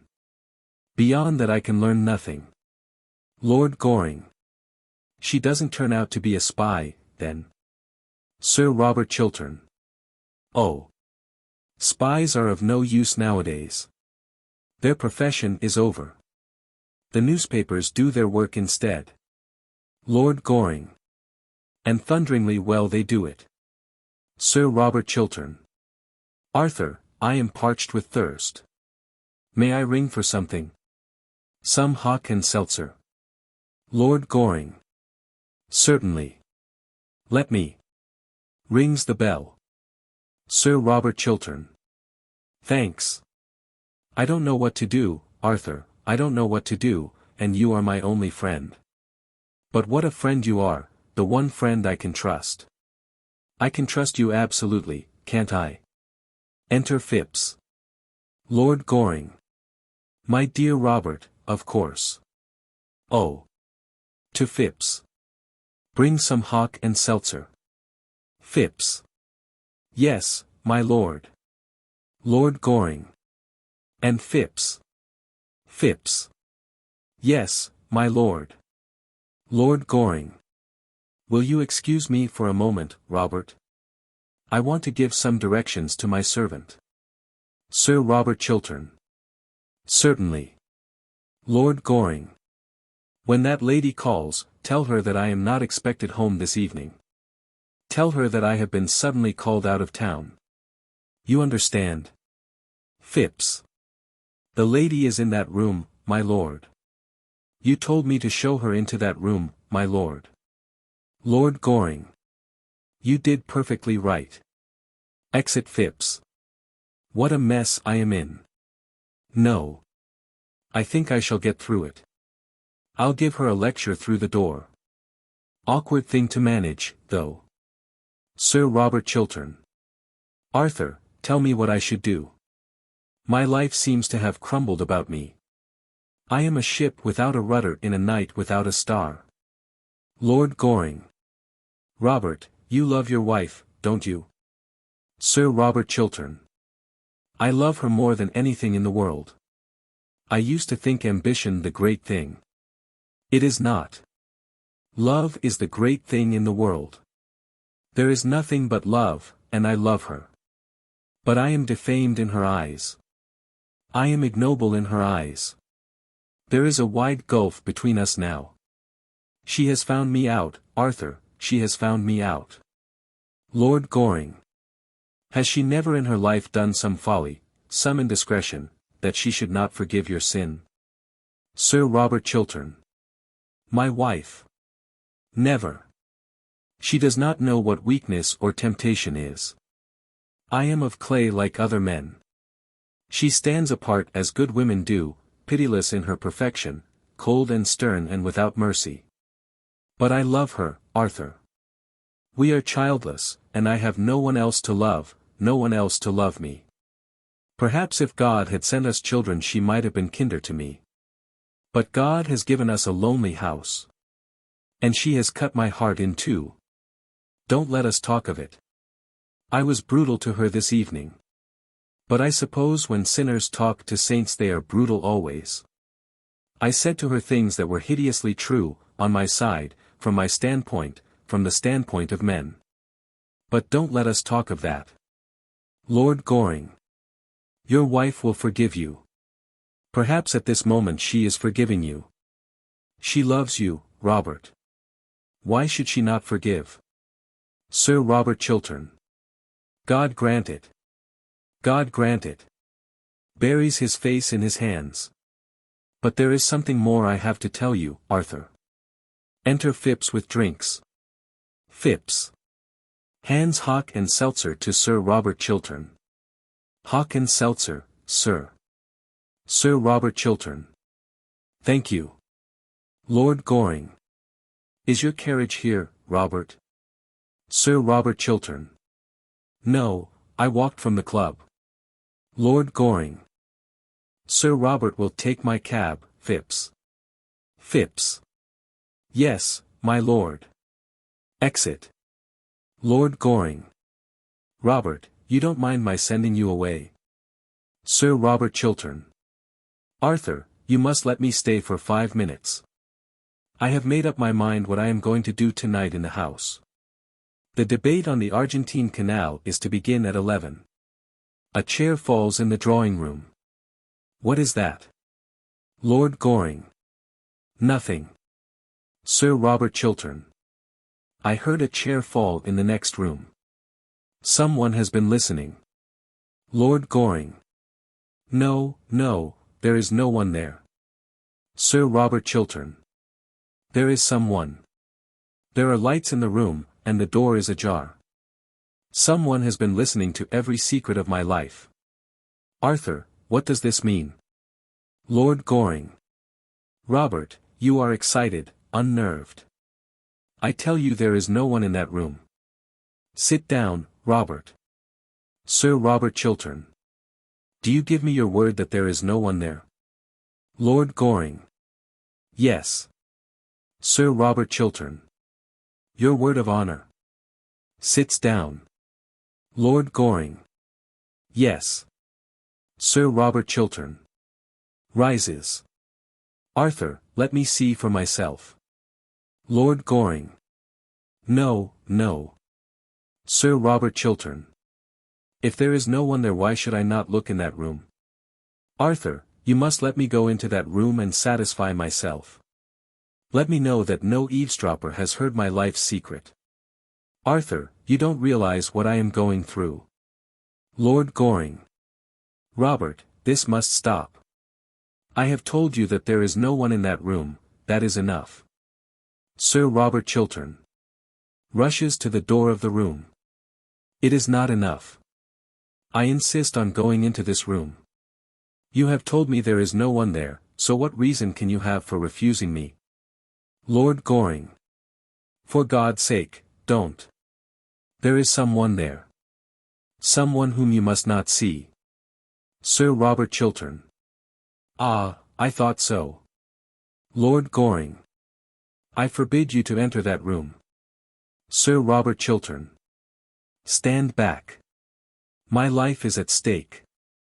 And I don't care who is there. I will know who it is to whom I have told my secret and my shame. Enters room. Lord Goring. Great heavens. His own wife. Sir Robert Chiltern comes back, with a look of scorn and anger on his face. Sir Robert Chiltern. What explanation have you to give me for the presence of that woman here? Lord Goring. Robert, I swear to you on my honor that that lady is stainless and guiltless of all offense towards you. Sir Robert Chiltern. She is a vile, an infamous thing. Lord Goring. Don't say that, Robert. It was for your sake she came here. It was to try and save you she came here. She loves you and no one else. Sir Robert Chiltern. You are mad. What have I to do with her intrigues with you? Let her remain your mistress. You are well suited to each other. She, corrupt and shameful, you, false as a friend, treacherous as an enemy even. Lord Goring. It is not true, Robert. Before heaven, it is not true. In her presence and in yours I will explain all. Sir Robert Chiltern. Let me pass, sir. You have lied enough upon your word of honor. Sir Robert Chiltern goes out. Lord Goring rushes to the door of the drawing room, when Mrs. Chively comes out, looking radiant and much amused. Mrs. Chively. With a mock curtsy, good evening, Lord Goring. Lord Goring. Mrs. Cheveley. Great heavens! May I ask what you were doing in my drawing room? Mrs. Cheveley. Merely listening. I have a perfect passion for listening through keyholes. One always hears such wonderful things through them. Lord Goring.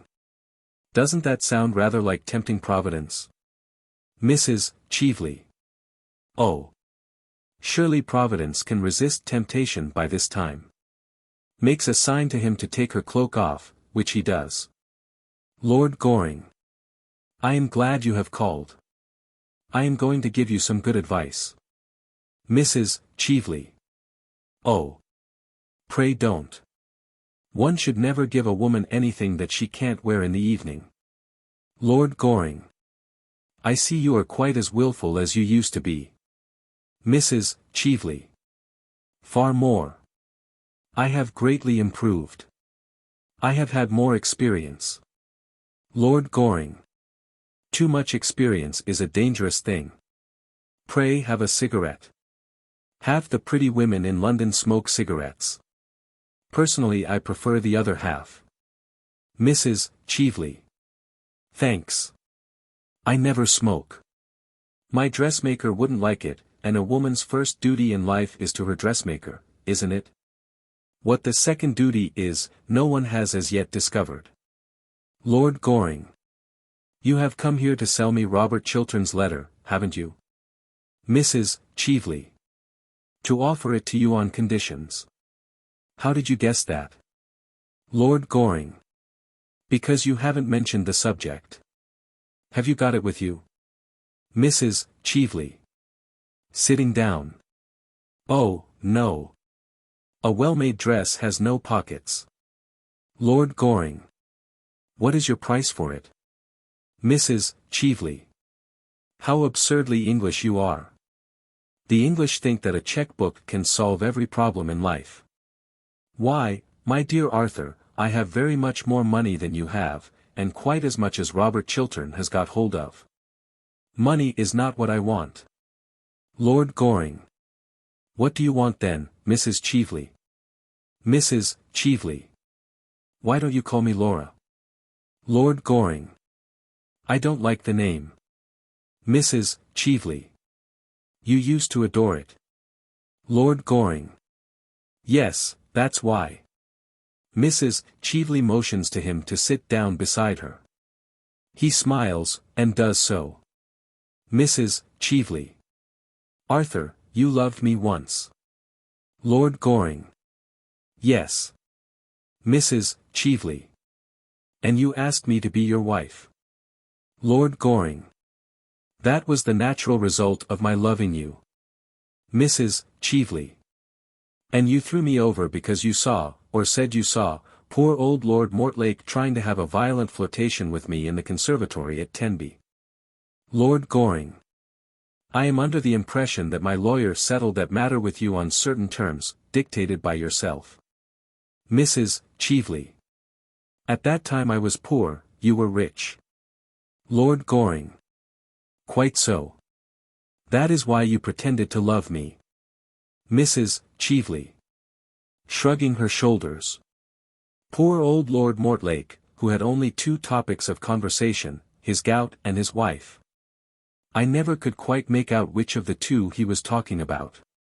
He used the most horrible language about them both. Well, you were silly, Arthur. Why, Lord Mortlake was never anything more to me than an amusement. One of those utterly tedious amusements one only finds at an English country house on an English country Sunday.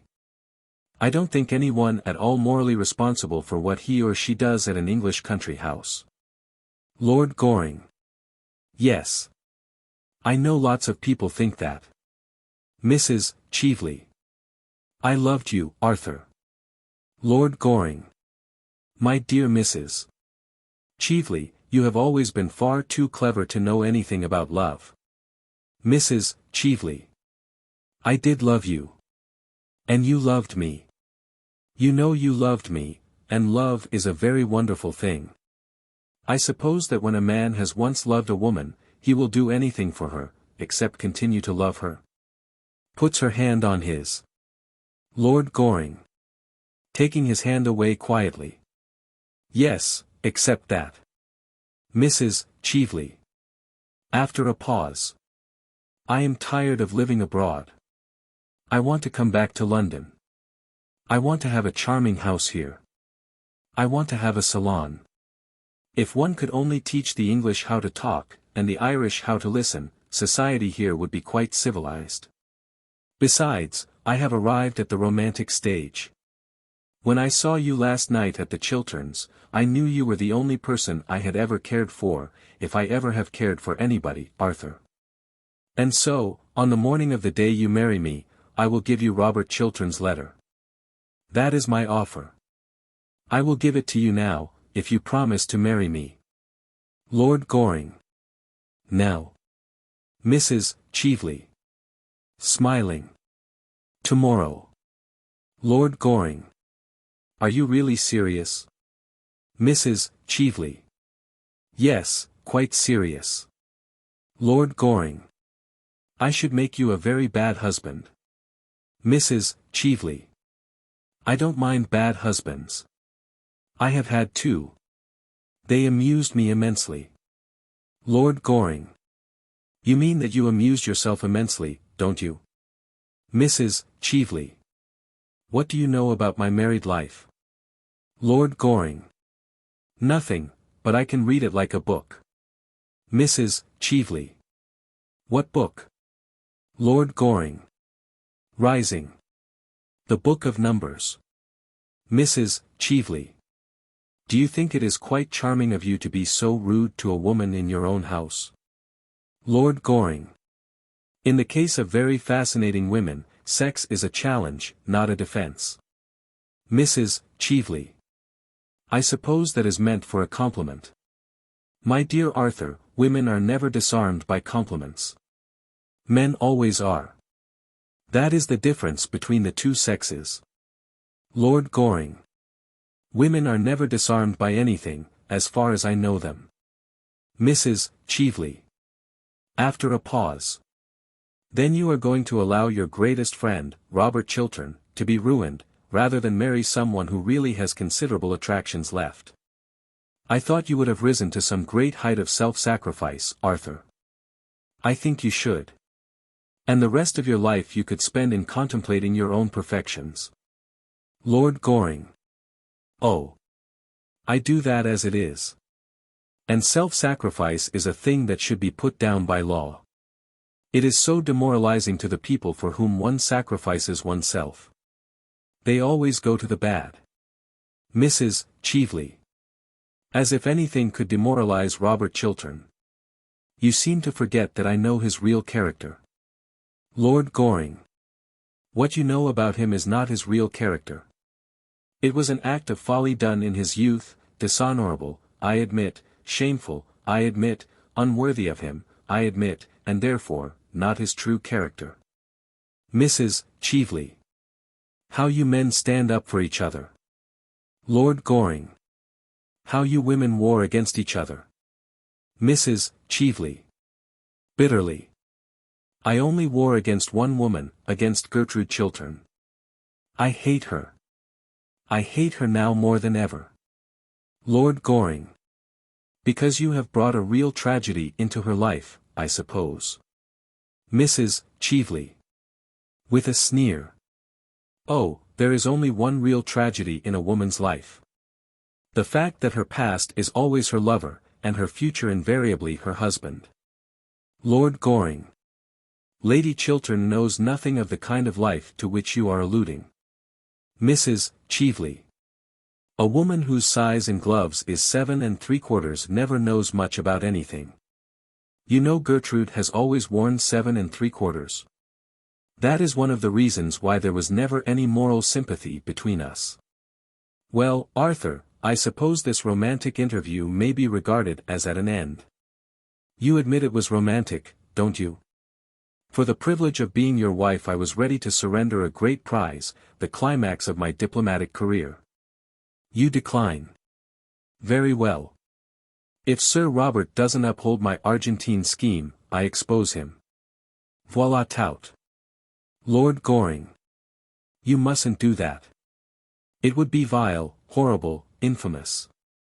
Mrs. Cheveley. Shrugging her shoulders. Oh. Don't use big words. They mean so little. It is a commercial transaction. That is all. There is no good mixing up sentimentality in it. I offered to sell Robert Chiltern a certain thing. If he won't pay me my price, he will have to pay the world a greater price. There is no more to be said. I must go. Goodbye. Won't you shake hands? Lord Goring. With you? No. Your transaction with Robert Chiltern may pass as a loathsome commercial transaction of a loathsome commercial age. But you seem to have forgotten that you came here tonight to talk of love, you whose lips desecrated the word love, you to whom the thing is a book closely sealed. Went this afternoon to the house of one of the most noble and gentle women in the world to degrade her husband in her eyes, to try and kill her love for him, to put poison in her heart, and bitterness in her life, to break her idol, and, it may be, spoil her soul. That I cannot forgive you. That was horrible. For that there can be no forgiveness. Mrs. Cheveley. Arthur, you are unjust to me. Believe me, you are quite unjust to me. I didn't go to taunt Gertrude at all. I had no idea of doing anything of the kind when I entered. I called with Lady Markby simply to ask whether an ornament, a jewel, that I lost somewhere last night, had been found at the Chilterns. If you don't believe me, you can ask Lady Markby. She will tell you it is true. The scene that occurred happened after Lady Markby had left, and was really forced on me by Gertrude's rudeness and sneers. I called, oh.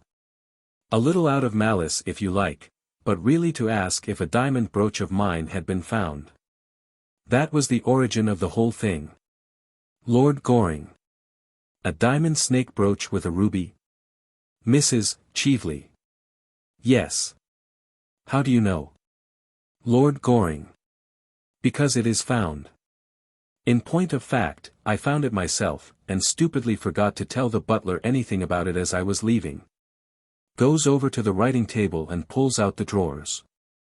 It is in this drawer. No, that one. This is the brooch, isn't it?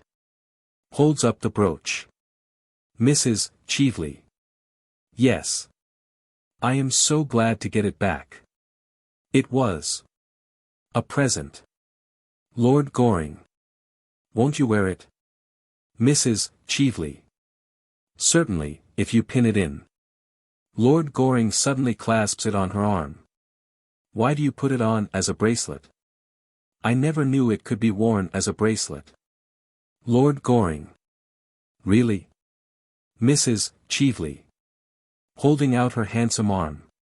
No, but it looks very well on me as a bracelet, doesn't it? Lord Goring. Yes. Much better than when I saw it last. Mrs. Cheveley. When did you see it last? Lord Goring. Calmly. Oh, 10 years ago, on Lady Berkshire, from whom you stole it. Mrs. Cheveley. Starting. What do you mean? Lord Goring. I mean that you stole that ornament from my cousin, Mary Berkshire, to whom I gave it when she was married.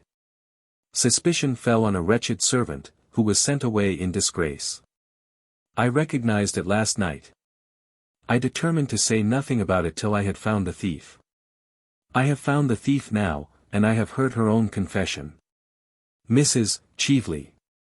Tossing her head. It is not true. Lord Goring. You know it is true.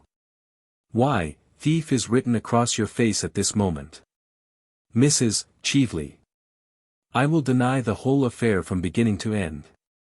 I will say that I have never seen this wretched thing, that it was never in my possession.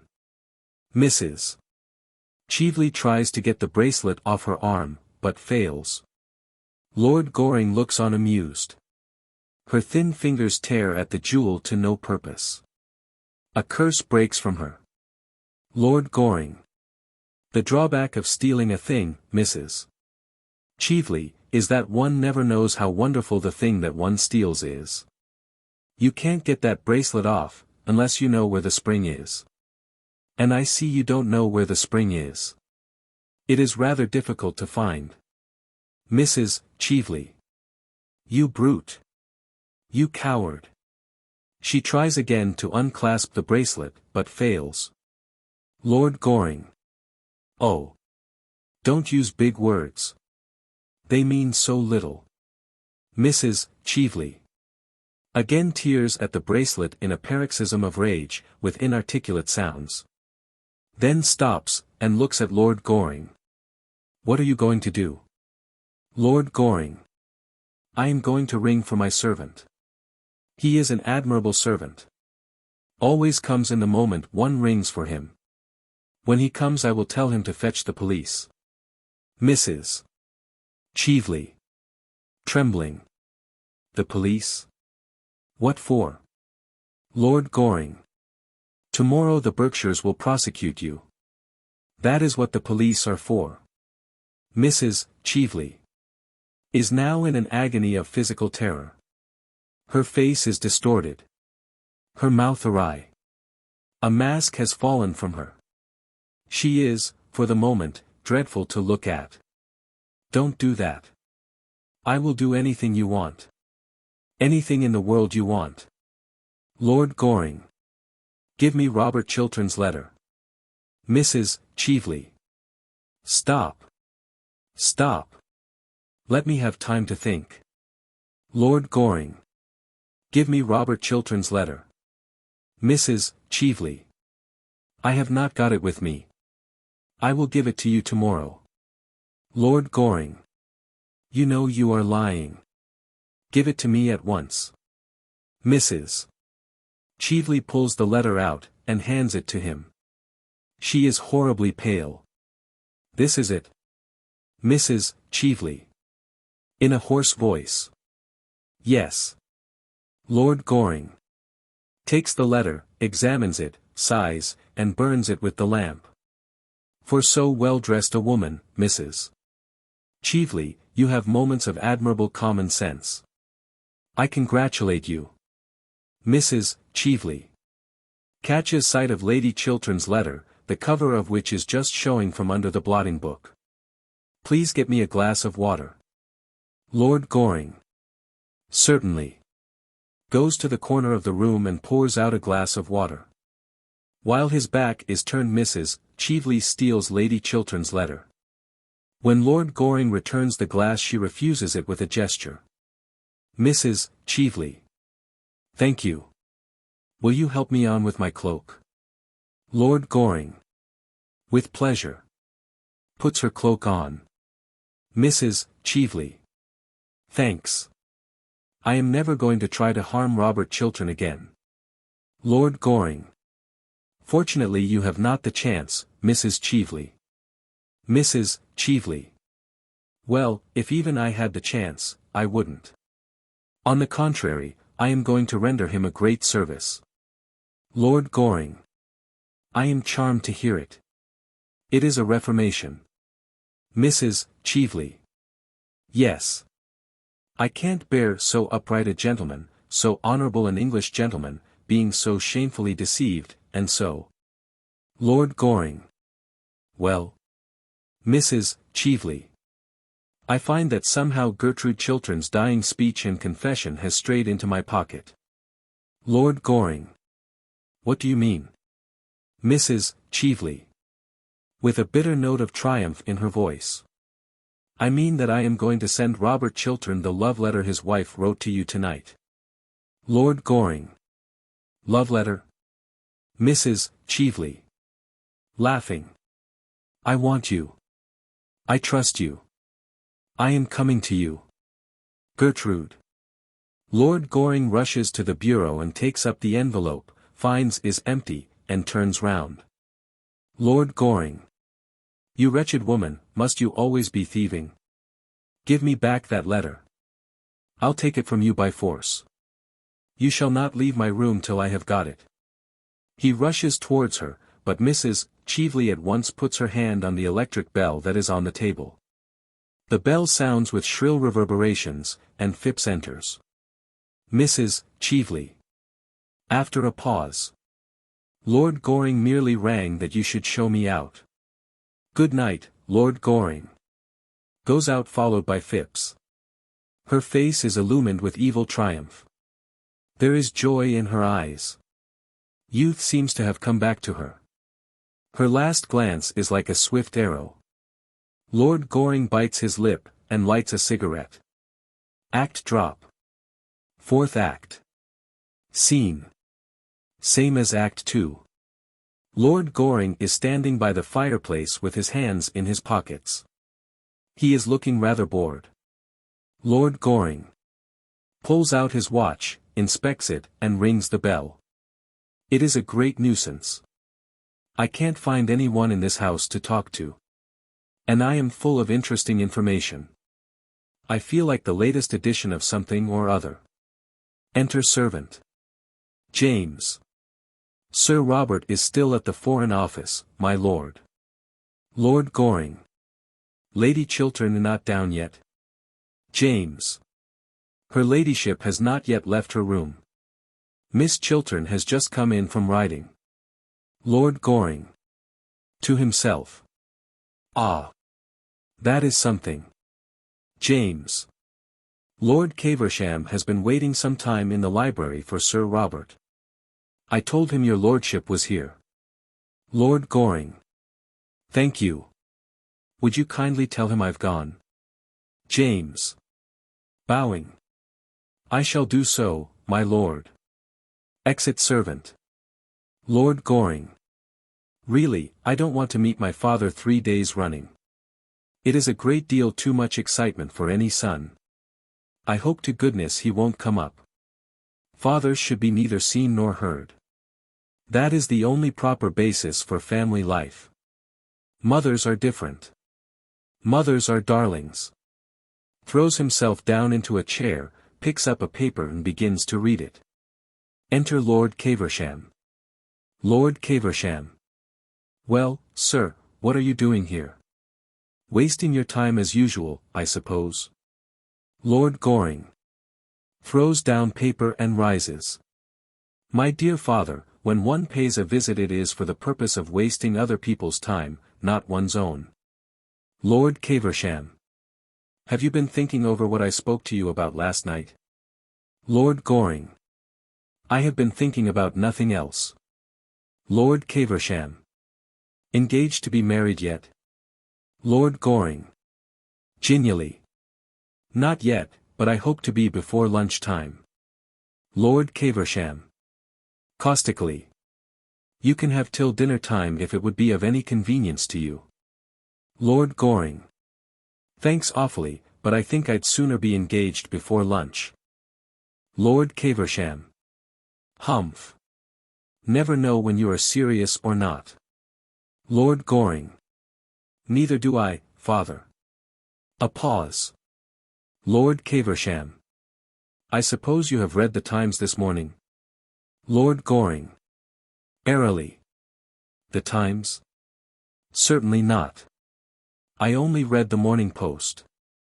All that one should know about modern life is where the duchesses are, anything else is quite demoralizing. Lord Caversham.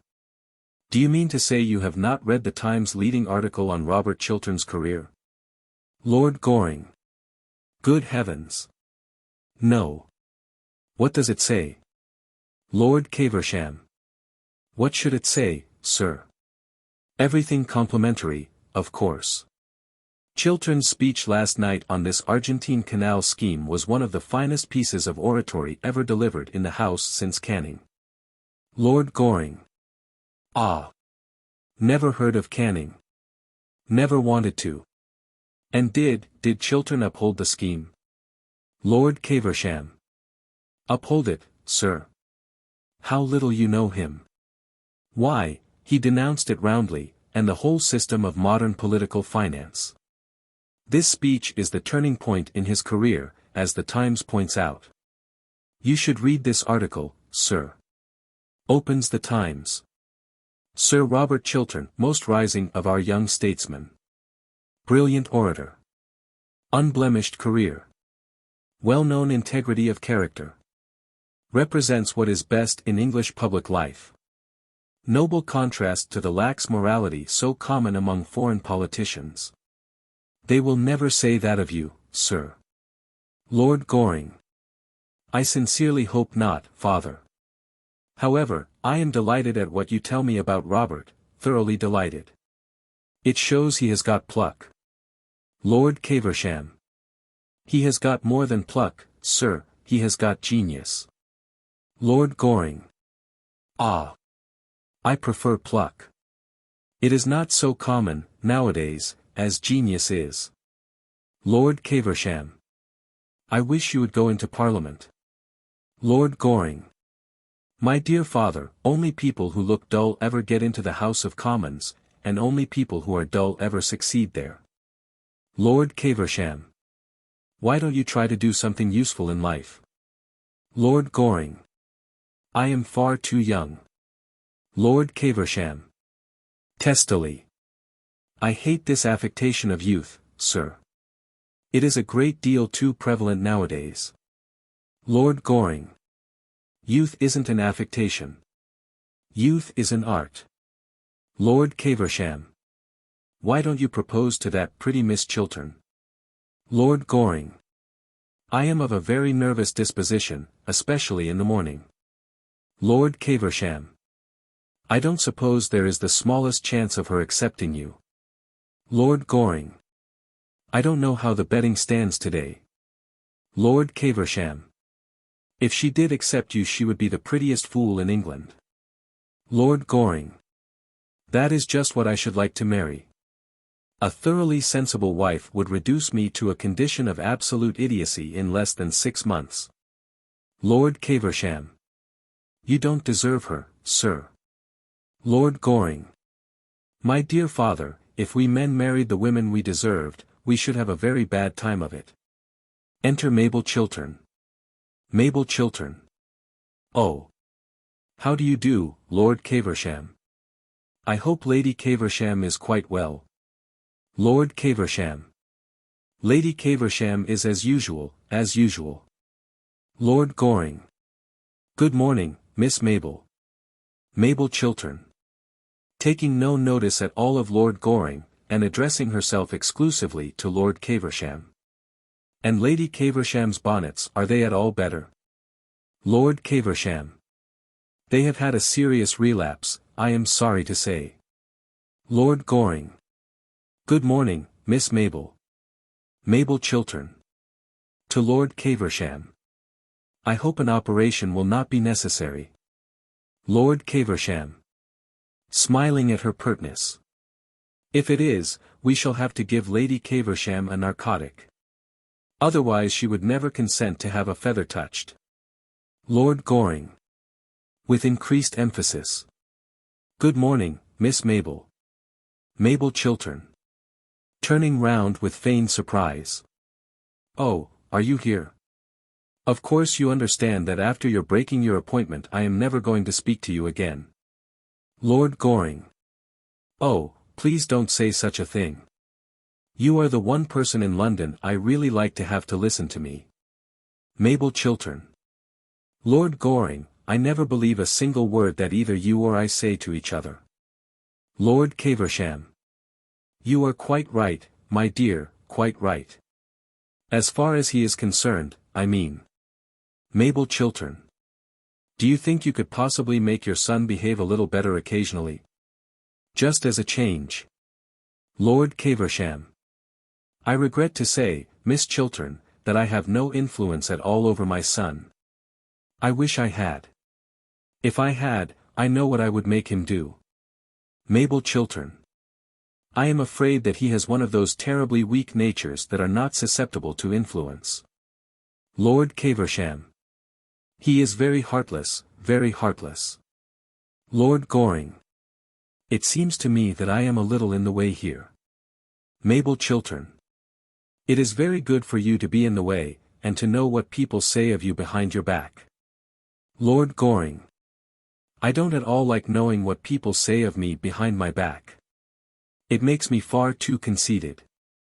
Lord Caversham. After that, my dear, I really must bid you good morning. Mabel Chiltern. Oh. I hope you are not going to leave me all alone with Lord Goring. Especially at such an early hour in the day. Lord Caversham. I am afraid I can't take him with me to Downing Street. It is not the Prime Minister's day for seeing the unemployed. Shakes hands with Mabel Chiltern, takes up his hat and stick, and goes out, with a parting glare of indignation at Lord Goring. Mabel Chiltern. Takes up roses and begins to arrange them in a bowl on the table. People who don't keep their appointments in the park are horrid. Lord Goring. Detestable. Mabel Chiltern. I am glad you admit it. But I wish you wouldn't look so pleased about it. Lord Goring. I can't help it. I always look pleased when I am with you. Mabel Chiltern. Sadly. Then I suppose it is my duty to remain with you. Lord Goring. Of course it is. Mabel Chiltern. Well, my duty is a thing I never do, on principle. It always depresses me. So I am afraid I must leave you. Lord Goring. Please don't, Miss Mabel. I have something very particular to say to you. Mabel Chiltern. Rapturously. Oh. Is it a proposal? Lord Goring. Somewhat taken aback. Well, yes, it is, I am bound to say it is. Mabel Chiltern. With a sigh of pleasure. I am so glad. That makes the second today. Lord Goring. Indignantly. The second today. What conceited ass has been impertinent enough to dare to propose to you before I had proposed to you? Mabel Chiltern. Tommy Trafford, of course. It is one of Tommy's days for proposing. He always proposes on Tuesdays and Thursdays, during the season. Lord Goring. You didn't accept him, I hope. Mabel Chiltern. I make it a rule never to accept Tommy. That is why he goes on proposing. Of course, as you didn't turn up this morning, I very nearly said yes. It would have been an excellent lesson both for him and for you if I had. It would have taught you both better manners. Lord Goring. Oh. Bother Tommy Trafford. Tommy is a silly little ass. I love you. Mabel Chiltern. I know. And I think you might have mentioned it before. I am sure I have given you heaps of opportunities. Lord Goring. Mabel, do be serious. Please be serious. Mabel Chiltern. Ah. That is the sort of thing a man always says to a girl before he has been married to her. He never says it afterwards. Lord Goring. Taking hold of her hand. Mabel, I have told you that I love you. Can't you love me a little in return? Mabel Chiltern. You silly Arthur. If you knew anything about anything, which you don't, you would know that I adore you. Everyone in London knows it except you. It is a public scandal the way I adore you. I have been going about for the last 6 months telling the whole of society that I adore you. I wonder you consent to have anything to say to me. I have no character left at all. At least, I feel so happy that I am quite sure I have no character left at all. Lord Goring. Catches her in his arms and kisses her. Then there is a pause of bliss. Dear. Do you know I was awfully afraid of being refused? Mabel Chiltern. Looking up at him. But you never have been refused yet by anybody, have you, Arthur? I can't imagine anyone refusing you. Lord Goring. After kissing her again. Of course I'm not nearly good enough for you, Mabel. Mabel Chiltern. Nestling close to him. I am so glad, darling. I was afraid you were. Lord Goring. After some hesitation. And I'm a little over 30. Mabel Chiltern. Dear, you look weeks younger than that. Lord Goring. Enthusiastically. How sweet of you to say so. And it is only fair to tell you frankly that I am fearfully extravagant. Mabel Chiltern. But so am I, Arthur. So we're sure to agree. And now I must go and see Gertrude. Lord Goring. Must you really? Kisses her. Mabel Chiltern. Yes. Lord Goring. Then do tell her I want to talk to her particularly. I have been waiting here all the morning to see either her or Robert. Mabel Chiltern. Do you mean to say you didn't come here expressly to propose to me? Lord Goring. Triumphantly. No, that was a flash of genius. Mabel Chiltern. You're first. Lord Goring.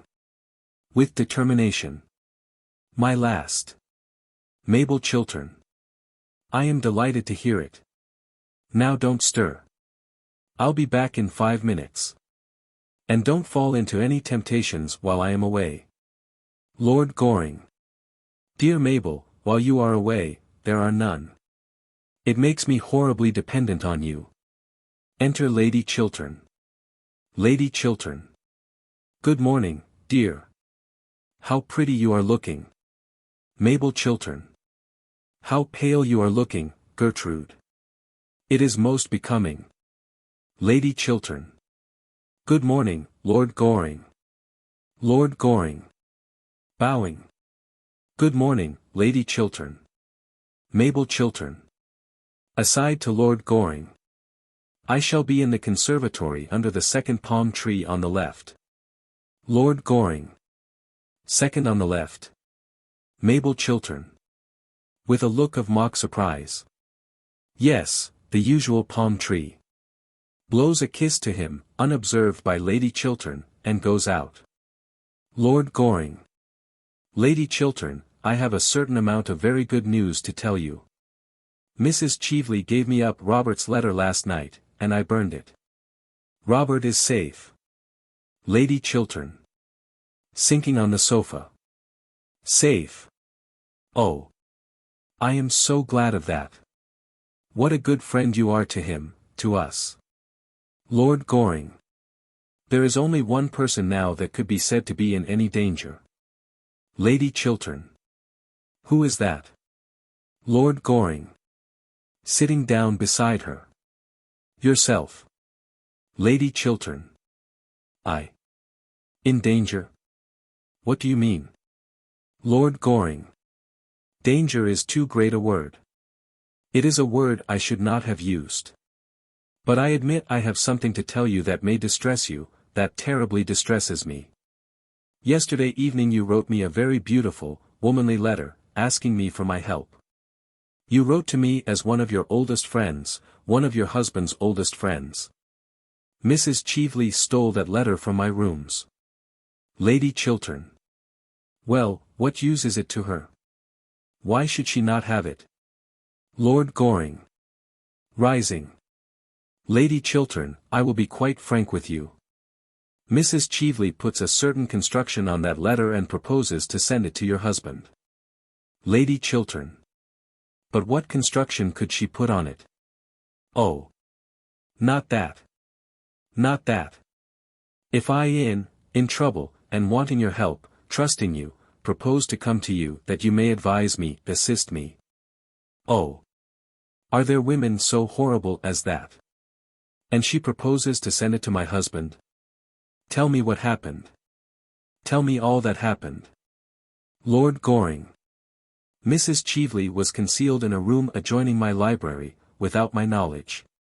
I thought that the person who was waiting in that room to see me was yourself. Robert came in unexpectedly. A chair or something fell in the room. He forced his way in, and he discovered her. We had a terrible scene. I still thought it was you.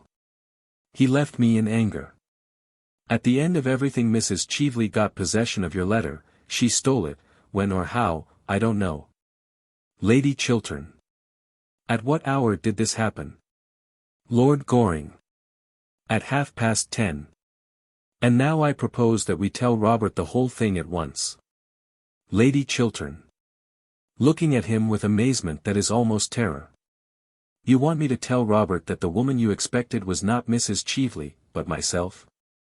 That it was I whom you thought was concealed in a room in your house, at 10:30 at night? You want me to tell him that? Lord Goring. I think it is better that he should know the exact truth. Lady Chiltern. Rising. Oh, I couldn't. Lord Goring. May I do it? Lady Chiltern. No. Lord Goring. Gravely. You are wrong, Lady Chiltern. Lady Chiltern. No. The letter must be intercepted. That is all. But how can I do it? Letters arrive for him every moment of the day. His secretaries open them and hand them to him. I dare not ask the servants to bring me his letters. It would be impossible. Oh. Why don't you tell me what to do? Lord Goring. Pray be calm, Lady Chiltern, and answer the questions I am going to put to you. You said his secretaries open his letters. Lady Chiltern. Yes. Lord Goring. Who is with him today? Mr. Trafford, isn't it? Lady Chiltern. No. Mr. Montford, I think. Lord Goring. You can trust him. Lady Chiltern. With a gesture of despair. Oh. How do I know? Lord Goring. He would do what you asked him, wouldn't he? Lady Chiltern. I think so. Lord Goring. Your letter was on pink paper. He could recognize it without reading it, couldn't he? By the color? Lady Chiltern. I suppose so. Lord Goring. Is he in the house now? Lady Chiltern. Yes. Lord Goring. Then I will go and see him myself and tell him that a certain letter, written on pink paper, is to be forwarded to Robert today, and that at all costs it must not reach him. Goes to the door, and opens it. Oh. Robert is coming upstairs with the letter in his hand. It has reached him already. Lady Chiltern. With a cry of pain. Oh. You have saved his life, what have you done with mine? Enter Sir Robert Chiltern. He has the letter in his hand, and is reading it. He comes towards his wife, not noticing Lord Goring's presence. Sir Robert Chiltern. I want you. I trust you. I am coming to you. Gertrude. Oh, my love. Is this true? Do you indeed trust me, and want me? If so, it was for me to come to you, not for you to write of coming to me. This letter of yours, Gertrude, makes me feel that nothing that the world may do can hurt me now. You want me, Gertrude? Lord Goring, unseen by Sir Robert Chiltern, makes an imploring sign to Lady Chiltern to accept the situation in Sir Robert's error. Lady Chiltern. Yes. Sir Robert Chiltern. You trust me, Gertrude? Lady Chiltern. Yes. Sir Robert Chiltern. Ah. Why did you not add you loved me? Lady Chiltern. Taking his hand. Because I loved you. Lord Goring passes into the conservatory. Sir Robert Chiltern. Kisses her. Gertrude, you don't know what I feel. When Montford passed me your letter across the table, he had opened it by mistake, I suppose, without looking at the handwriting on the envelope, and I read it, oh. I did not care what disgrace or punishment was in store for me, I only thought you loved me still. Lady Chiltern. There is no disgrace in store for you, nor any public shame. Mrs. Cheveley has handed over to Lord Goring the document that was in her possession, and he has destroyed it. Sir Robert Chiltern. Are you sure of this, Gertrude? Lady Chiltern. Yes, Lord Goring has just told me. Sir Robert Chiltern. Then I am safe. Oh. What a wonderful thing to be safe. For 2 days I have been in terror. I am safe now. How did Arthur destroy my letter? Tell me. Lady Chiltern. He burned it. Sir Robert Chiltern. I wish I had seen that one sin of my youth burning to ashes. How many men there are in modern life who would like to see their past burning to white ashes before them. Is Arthur still here? Lady Chiltern. Yes, he is in the conservatory. Sir Robert Chiltern. I am so glad now I made that speech last night in the House, so glad. I made it thinking that public disgrace might be the result. But it has not been so. Lady Chiltern. Public honor has been the result. Sir Robert Chiltern. I think so. I fear so, almost. For although I am safe from detection, although every proof against me is destroyed, I suppose, Gertrude. I suppose I should retire from public life. He looks anxiously at his wife. Lady Chiltern. Eagerly. Oh yes, Robert, you should do that. It is your duty to do that. Sir Robert Chiltern. It is much to surrender. Lady Chiltern. No, it will be much to gain. Sir Robert Chiltern walks up and down the room with a troubled expression. Then comes over to his wife, and puts his hand on her shoulder. Sir Robert Chiltern. And you would be happy living somewhere alone with me, abroad perhaps, or in the country away from London, away from public life. You would have no regrets. Lady Chiltern. Oh. None, Robert. Sir Robert Chiltern. Sadly. And your ambition for me? You used to be ambitious for me.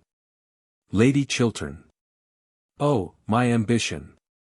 I have none now, but that we two may love each other. It was your ambition that led you astray. Let us not talk about ambition. Lord Goring returns from the conservatory, looking very pleased with himself, and with an entirely new buttonhole that someone has made for him. Sir Robert Chiltern. Going towards him. Arthur, I have to thank you for what you have done for me. I don't know how I can repay you. Shakes hands with him. Lord Goring. My dear fellow, I'll tell you at once. At the present moment, under the usual palm tree. I mean in the conservatory. Enter Mason. Mason. Lord Caversham. Lord Goring. That admirable father of mine really makes a habit of turning up at the wrong moment. It is very heartless of him, very heartless indeed. Enter Lord Caversham.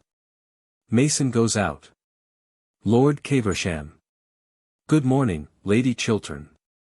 Warmest congratulations to you, Chiltern, on your brilliant speech last night. I have just left the Prime Minister, and you are to have the vacant seat in the cabinet. Sir Robert Chiltern. With a look of joy and triumph. A seat in the cabinet? Lord Caversham. Yes, here is the Prime Minister's letter. Hands letter. Sir Robert Chiltern. Takes letter and reads it. A seat in the cabinet. Lord Caversham. Certainly, and you well deserve it too. You have got what we want so much in political life nowadays, high character, high moral tone, high principles. To Lord Goring. Everything that you have not got, sir, and never will have. Lord Goring. I don't like principles, father. I prefer prejudices. Sir Robert Chiltern is on the brink of accepting the Prime Minister's offer, when he sees wife looking at him with her clear, candid eyes. He then realizes that it is impossible. Sir Robert Chiltern. I cannot accept this offer, Lord Caversham. I have made up my mind to decline it. Lord Caversham. Decline it, sir. Sir Robert Chiltern. My intention is to retire at once from public life. Lord Caversham. Angrily. Decline a seat in the cabinet, and retire from public life. Never heard such damned nonsense in the whole course of my existence. I beg your pardon, Lady Chiltern. Chiltern, I beg your pardon. To Lord Goring. Don't grin like that, sir. Lord Goring. No, father. Lord Caversham. Lady Chiltern, you are a sensible woman, the most sensible woman in London, the most sensible woman I know. Will you kindly prevent your husband from taking such? Will you kindly do that, Lady Chiltern? Lady Chiltern. I think my husband in right is his determination, Lord Caversham. I approve of it. Lord Caversham. You approve of it? Good heavens. Lady Chiltern. Taking her husband's hand. I admire him for it. I admire him immensely for it. I have never admired him so much before. He is finer than even I thought him. To Sir Robert Chiltern. You will go and write your letter to the Prime Minister now, won't you? Don't hesitate about it, Robert. Sir Robert Chiltern. With a touch of bitterness. I suppose I had better write it at once. Such offers are not repeated. I will ask you to excuse me for a moment, Lord Caversham. Lady Chiltern. I may come with you, Robert, may I not? Sir Robert Chiltern. Yes, Gertrude. Lady Chiltern goes out with him. Lord Caversham. What is the matter with this family? Something wrong here, eh? Tapping his forehead. Idiocy. Hereditary, I suppose. Both of them, too. Wife as well as husband. Very sad. Very sad indeed. And they are not an old family. Can't understand it. Lord Goring. It is not idiocy, father, I assure you. Lord Caversham. What is it then, sir? Lord Goring. After some hesitation. Well, it is what is called nowadays a high moral tone, father. That is all. Lord Caversham. Hate these newfangled names. Same thing as we used to call idiocy 50 years ago. Shan't stay in this house any longer. Lord Goring. Taking his arm. Oh. Just go in here for a moment, father. Third palm tree to the left, the usual palm tree. Lord Caversham. What, sir? Lord Goring. I beg your pardon, father, I forgot. The conservatory, father, the conservatory, there is someone there I want you to talk to. Lord Caversham. What about, sir? Lord Goring. About me, father. Lord Caversham. Grimly. Not a subject on which much eloquence is possible. Lord Goring. No, father, but the lady is like me. She doesn't care much for eloquence in others. She thinks it a little loud. Lord Caversham goes out into the conservatory. Lady Chiltern enters. Lord Goring. Lady Chiltern, why are you playing Mrs. Cheveley's cards? Lady Chiltern. Startled. I don't understand you. Lord Goring. Mrs. Cheveley made an attempt to ruin your husband. Either to drive him from public life, or to make him adopt a dishonorable position. From the latter tragedy you saved him. The former you are now thrusting on him. Why should you do him the wrong Mrs. Cheveley tried to do and failed? Lady Chiltern. Lord Goring. Lord Goring. Pulling himself together for a great effort, and showing the philosopher that underlies the dandy. Lady Chiltern, allow me. You wrote me a letter last night in which you said you trusted me and wanted my help. Now is the moment when you really want my help, now is the time when you have got to trust me, to trust in my counsel and judgment. You love Robert. Do you want to kill his love for you? What sort of existence will he have if you rob him of the fruits of his ambition, if you take him from the splendor of a great political career, if you close the doors of public life against him, if you condemn him to sterile failure? He who was made for triumph and success. Women are not meant to judge us, but to forgive us when we need forgiveness. Pardon, not punishment, is their mission. Why should you scourge him with rods for a sin done in his youth, before he knew you, before he knew himself? A man's life is of more value than a woman's. It has larger issues, wider scope, greater ambitions. A woman's life revolves in curves of emotions. It is upon lines of intellect that a man's life progresses. Don't make any terrible mistake, Lady Chiltern. A woman who can keep a man's love, and love him in return, has done all the world wants of women, or should want of them. Lady Chiltern. Troubled and hesitating. But it is my husband himself who wishes to retire from public life. He feels it is his duty. It was he who first said so. Lord Goring.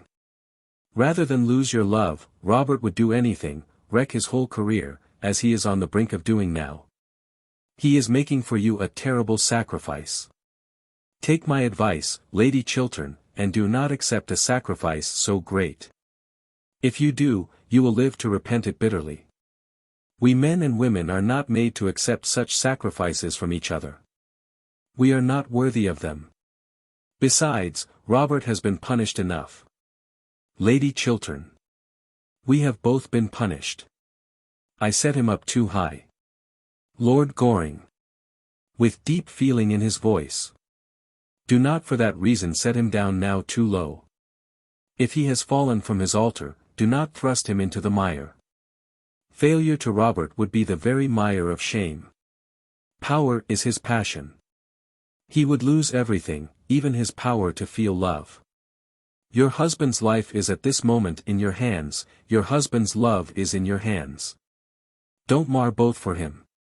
Enter Sir Robert Chiltern. Sir Robert Chiltern. Gertrude, here is the draft of my letter. Shall I read it to you? Lady Chiltern. Let me see it. Sir Robert hands her the letter. She reads it, and then, with a gesture of passion, tears it up. Sir Robert Chiltern. What are you doing? Lady Chiltern. A man's life is of more value than a woman's. It has larger issues, wider scope, greater ambitions. Our lives revolve in curves of emotions. It is upon lines of intellect that a man's life progresses. I have just learnt this, and much else with it, from Lord Goring. And I will not spoil your life for you, nor see you spoil it as a sacrifice to me, a useless sacrifice. Sir Robert Chiltern. Gertrude. Gertrude. Lady Chiltern. You can forget. Men easily forget. And I forgive. That is how women help the world. I see that now. Sir Robert Chiltern. Deeply overcome by emotion, embraces her. My wife. My wife. To Lord Goring. Arthur, it seems that I am always to be in your debt. Lord Goring. Oh dear no, Robert. Your debt is to Lady Chiltern, not to me. Sir Robert Chiltern. I owe you much. And now tell me what you were going to ask me just now as Lord Caversham came in. Lord Goring. Robert, you are your sister's guardian, and I want your consent to my marriage with her. That is all. Lady Chiltern. Oh, I am so glad. I am so glad. Shakes hands with Lord Goring. Lord Goring. Thank you, Lady Chiltern. Sir Robert Chiltern. With a troubled look. My sister to be your wife. Lord Goring. Yes. Sir Robert Chiltern. Speaking with great firmness. Arthur, I am very sorry, but the thing is quite out of the question. I have to think of Mabel's future happiness.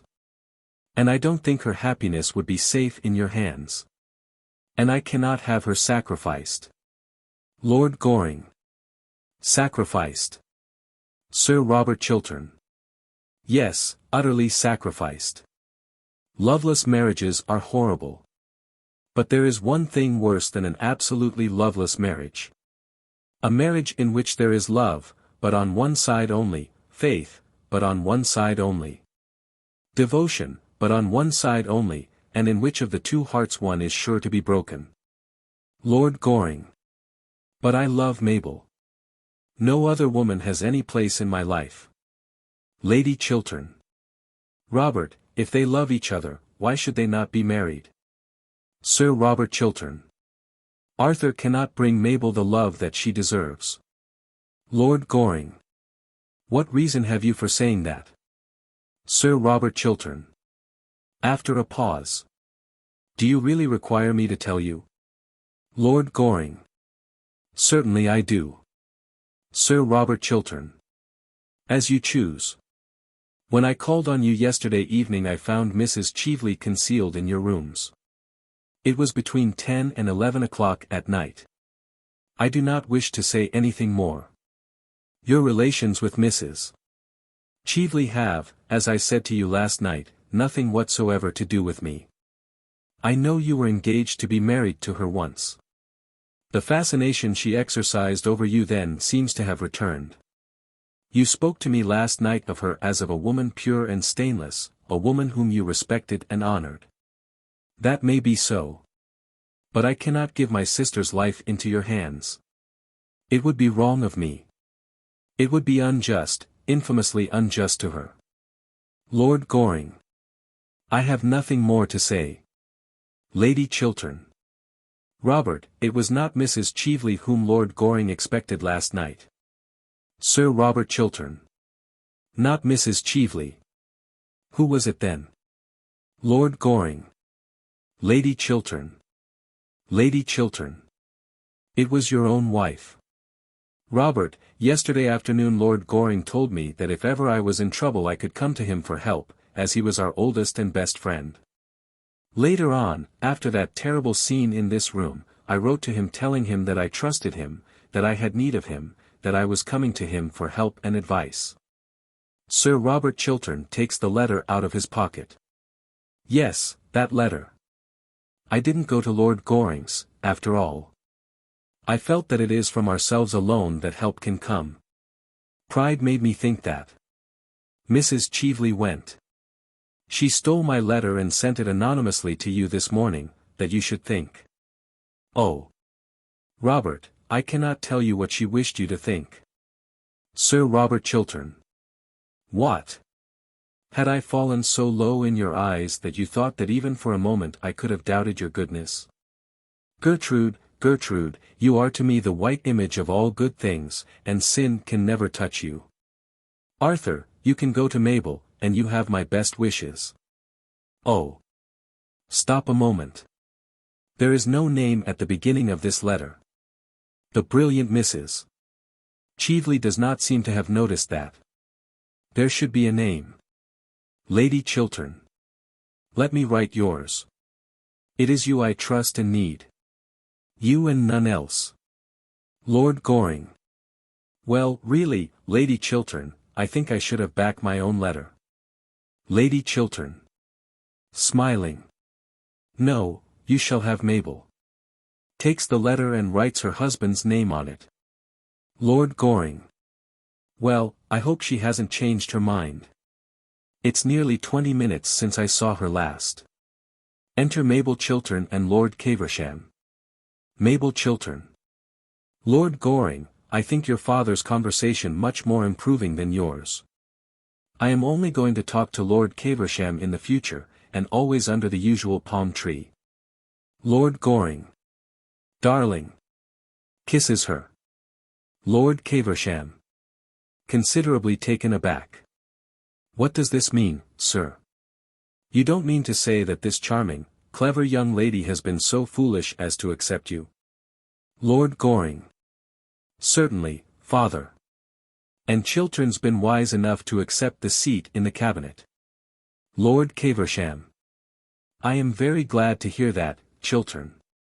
I congratulate you, sir. If the country doesn't go to the dogs or the radicals, we shall have you Prime Minister, some day. Enter Mason. Mason. Luncheon is on the table, my lady. Mason goes out. Mabel Chiltern. You'll stop to luncheon, Lord Caversham, won't you? Lord Caversham. With pleasure, and I'll drive you down to Downing Street afterwards, Chiltern. You have a great future before you, a great future. Wish I could say the same for you, sir. To Lord Goring.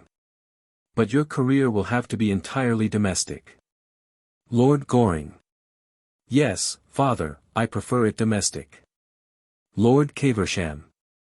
And if you don't make this young lady an ideal husband, I'll cut you off with a shilling. Mabel Chiltern. An ideal husband. Oh, I don't think I should like that. It sounds like something in the next world. Lord Caversham. What do you want him to be then, dear? Mabel Chiltern. He can be what he chooses. All I want is to be, oh, a real wife to him. Lord Caversham. Upon my word, there is a good deal of common sense in that, Lady Chiltern. They all go out except Sir Robert Chiltern. He sinks in a chair, wrapped in thought. After a little time Lady Chiltern returns to look for him. Lady Chiltern. Leaning over the back of the chair. Aren't you coming in, Robert? Sir Robert Chiltern. Taking her hand. Gertrude, is it love you feel for me, or is it pity merely? Lady Chiltern. Kisses him. It is love, Robert. Love, and only love. For both of us a new life is beginning.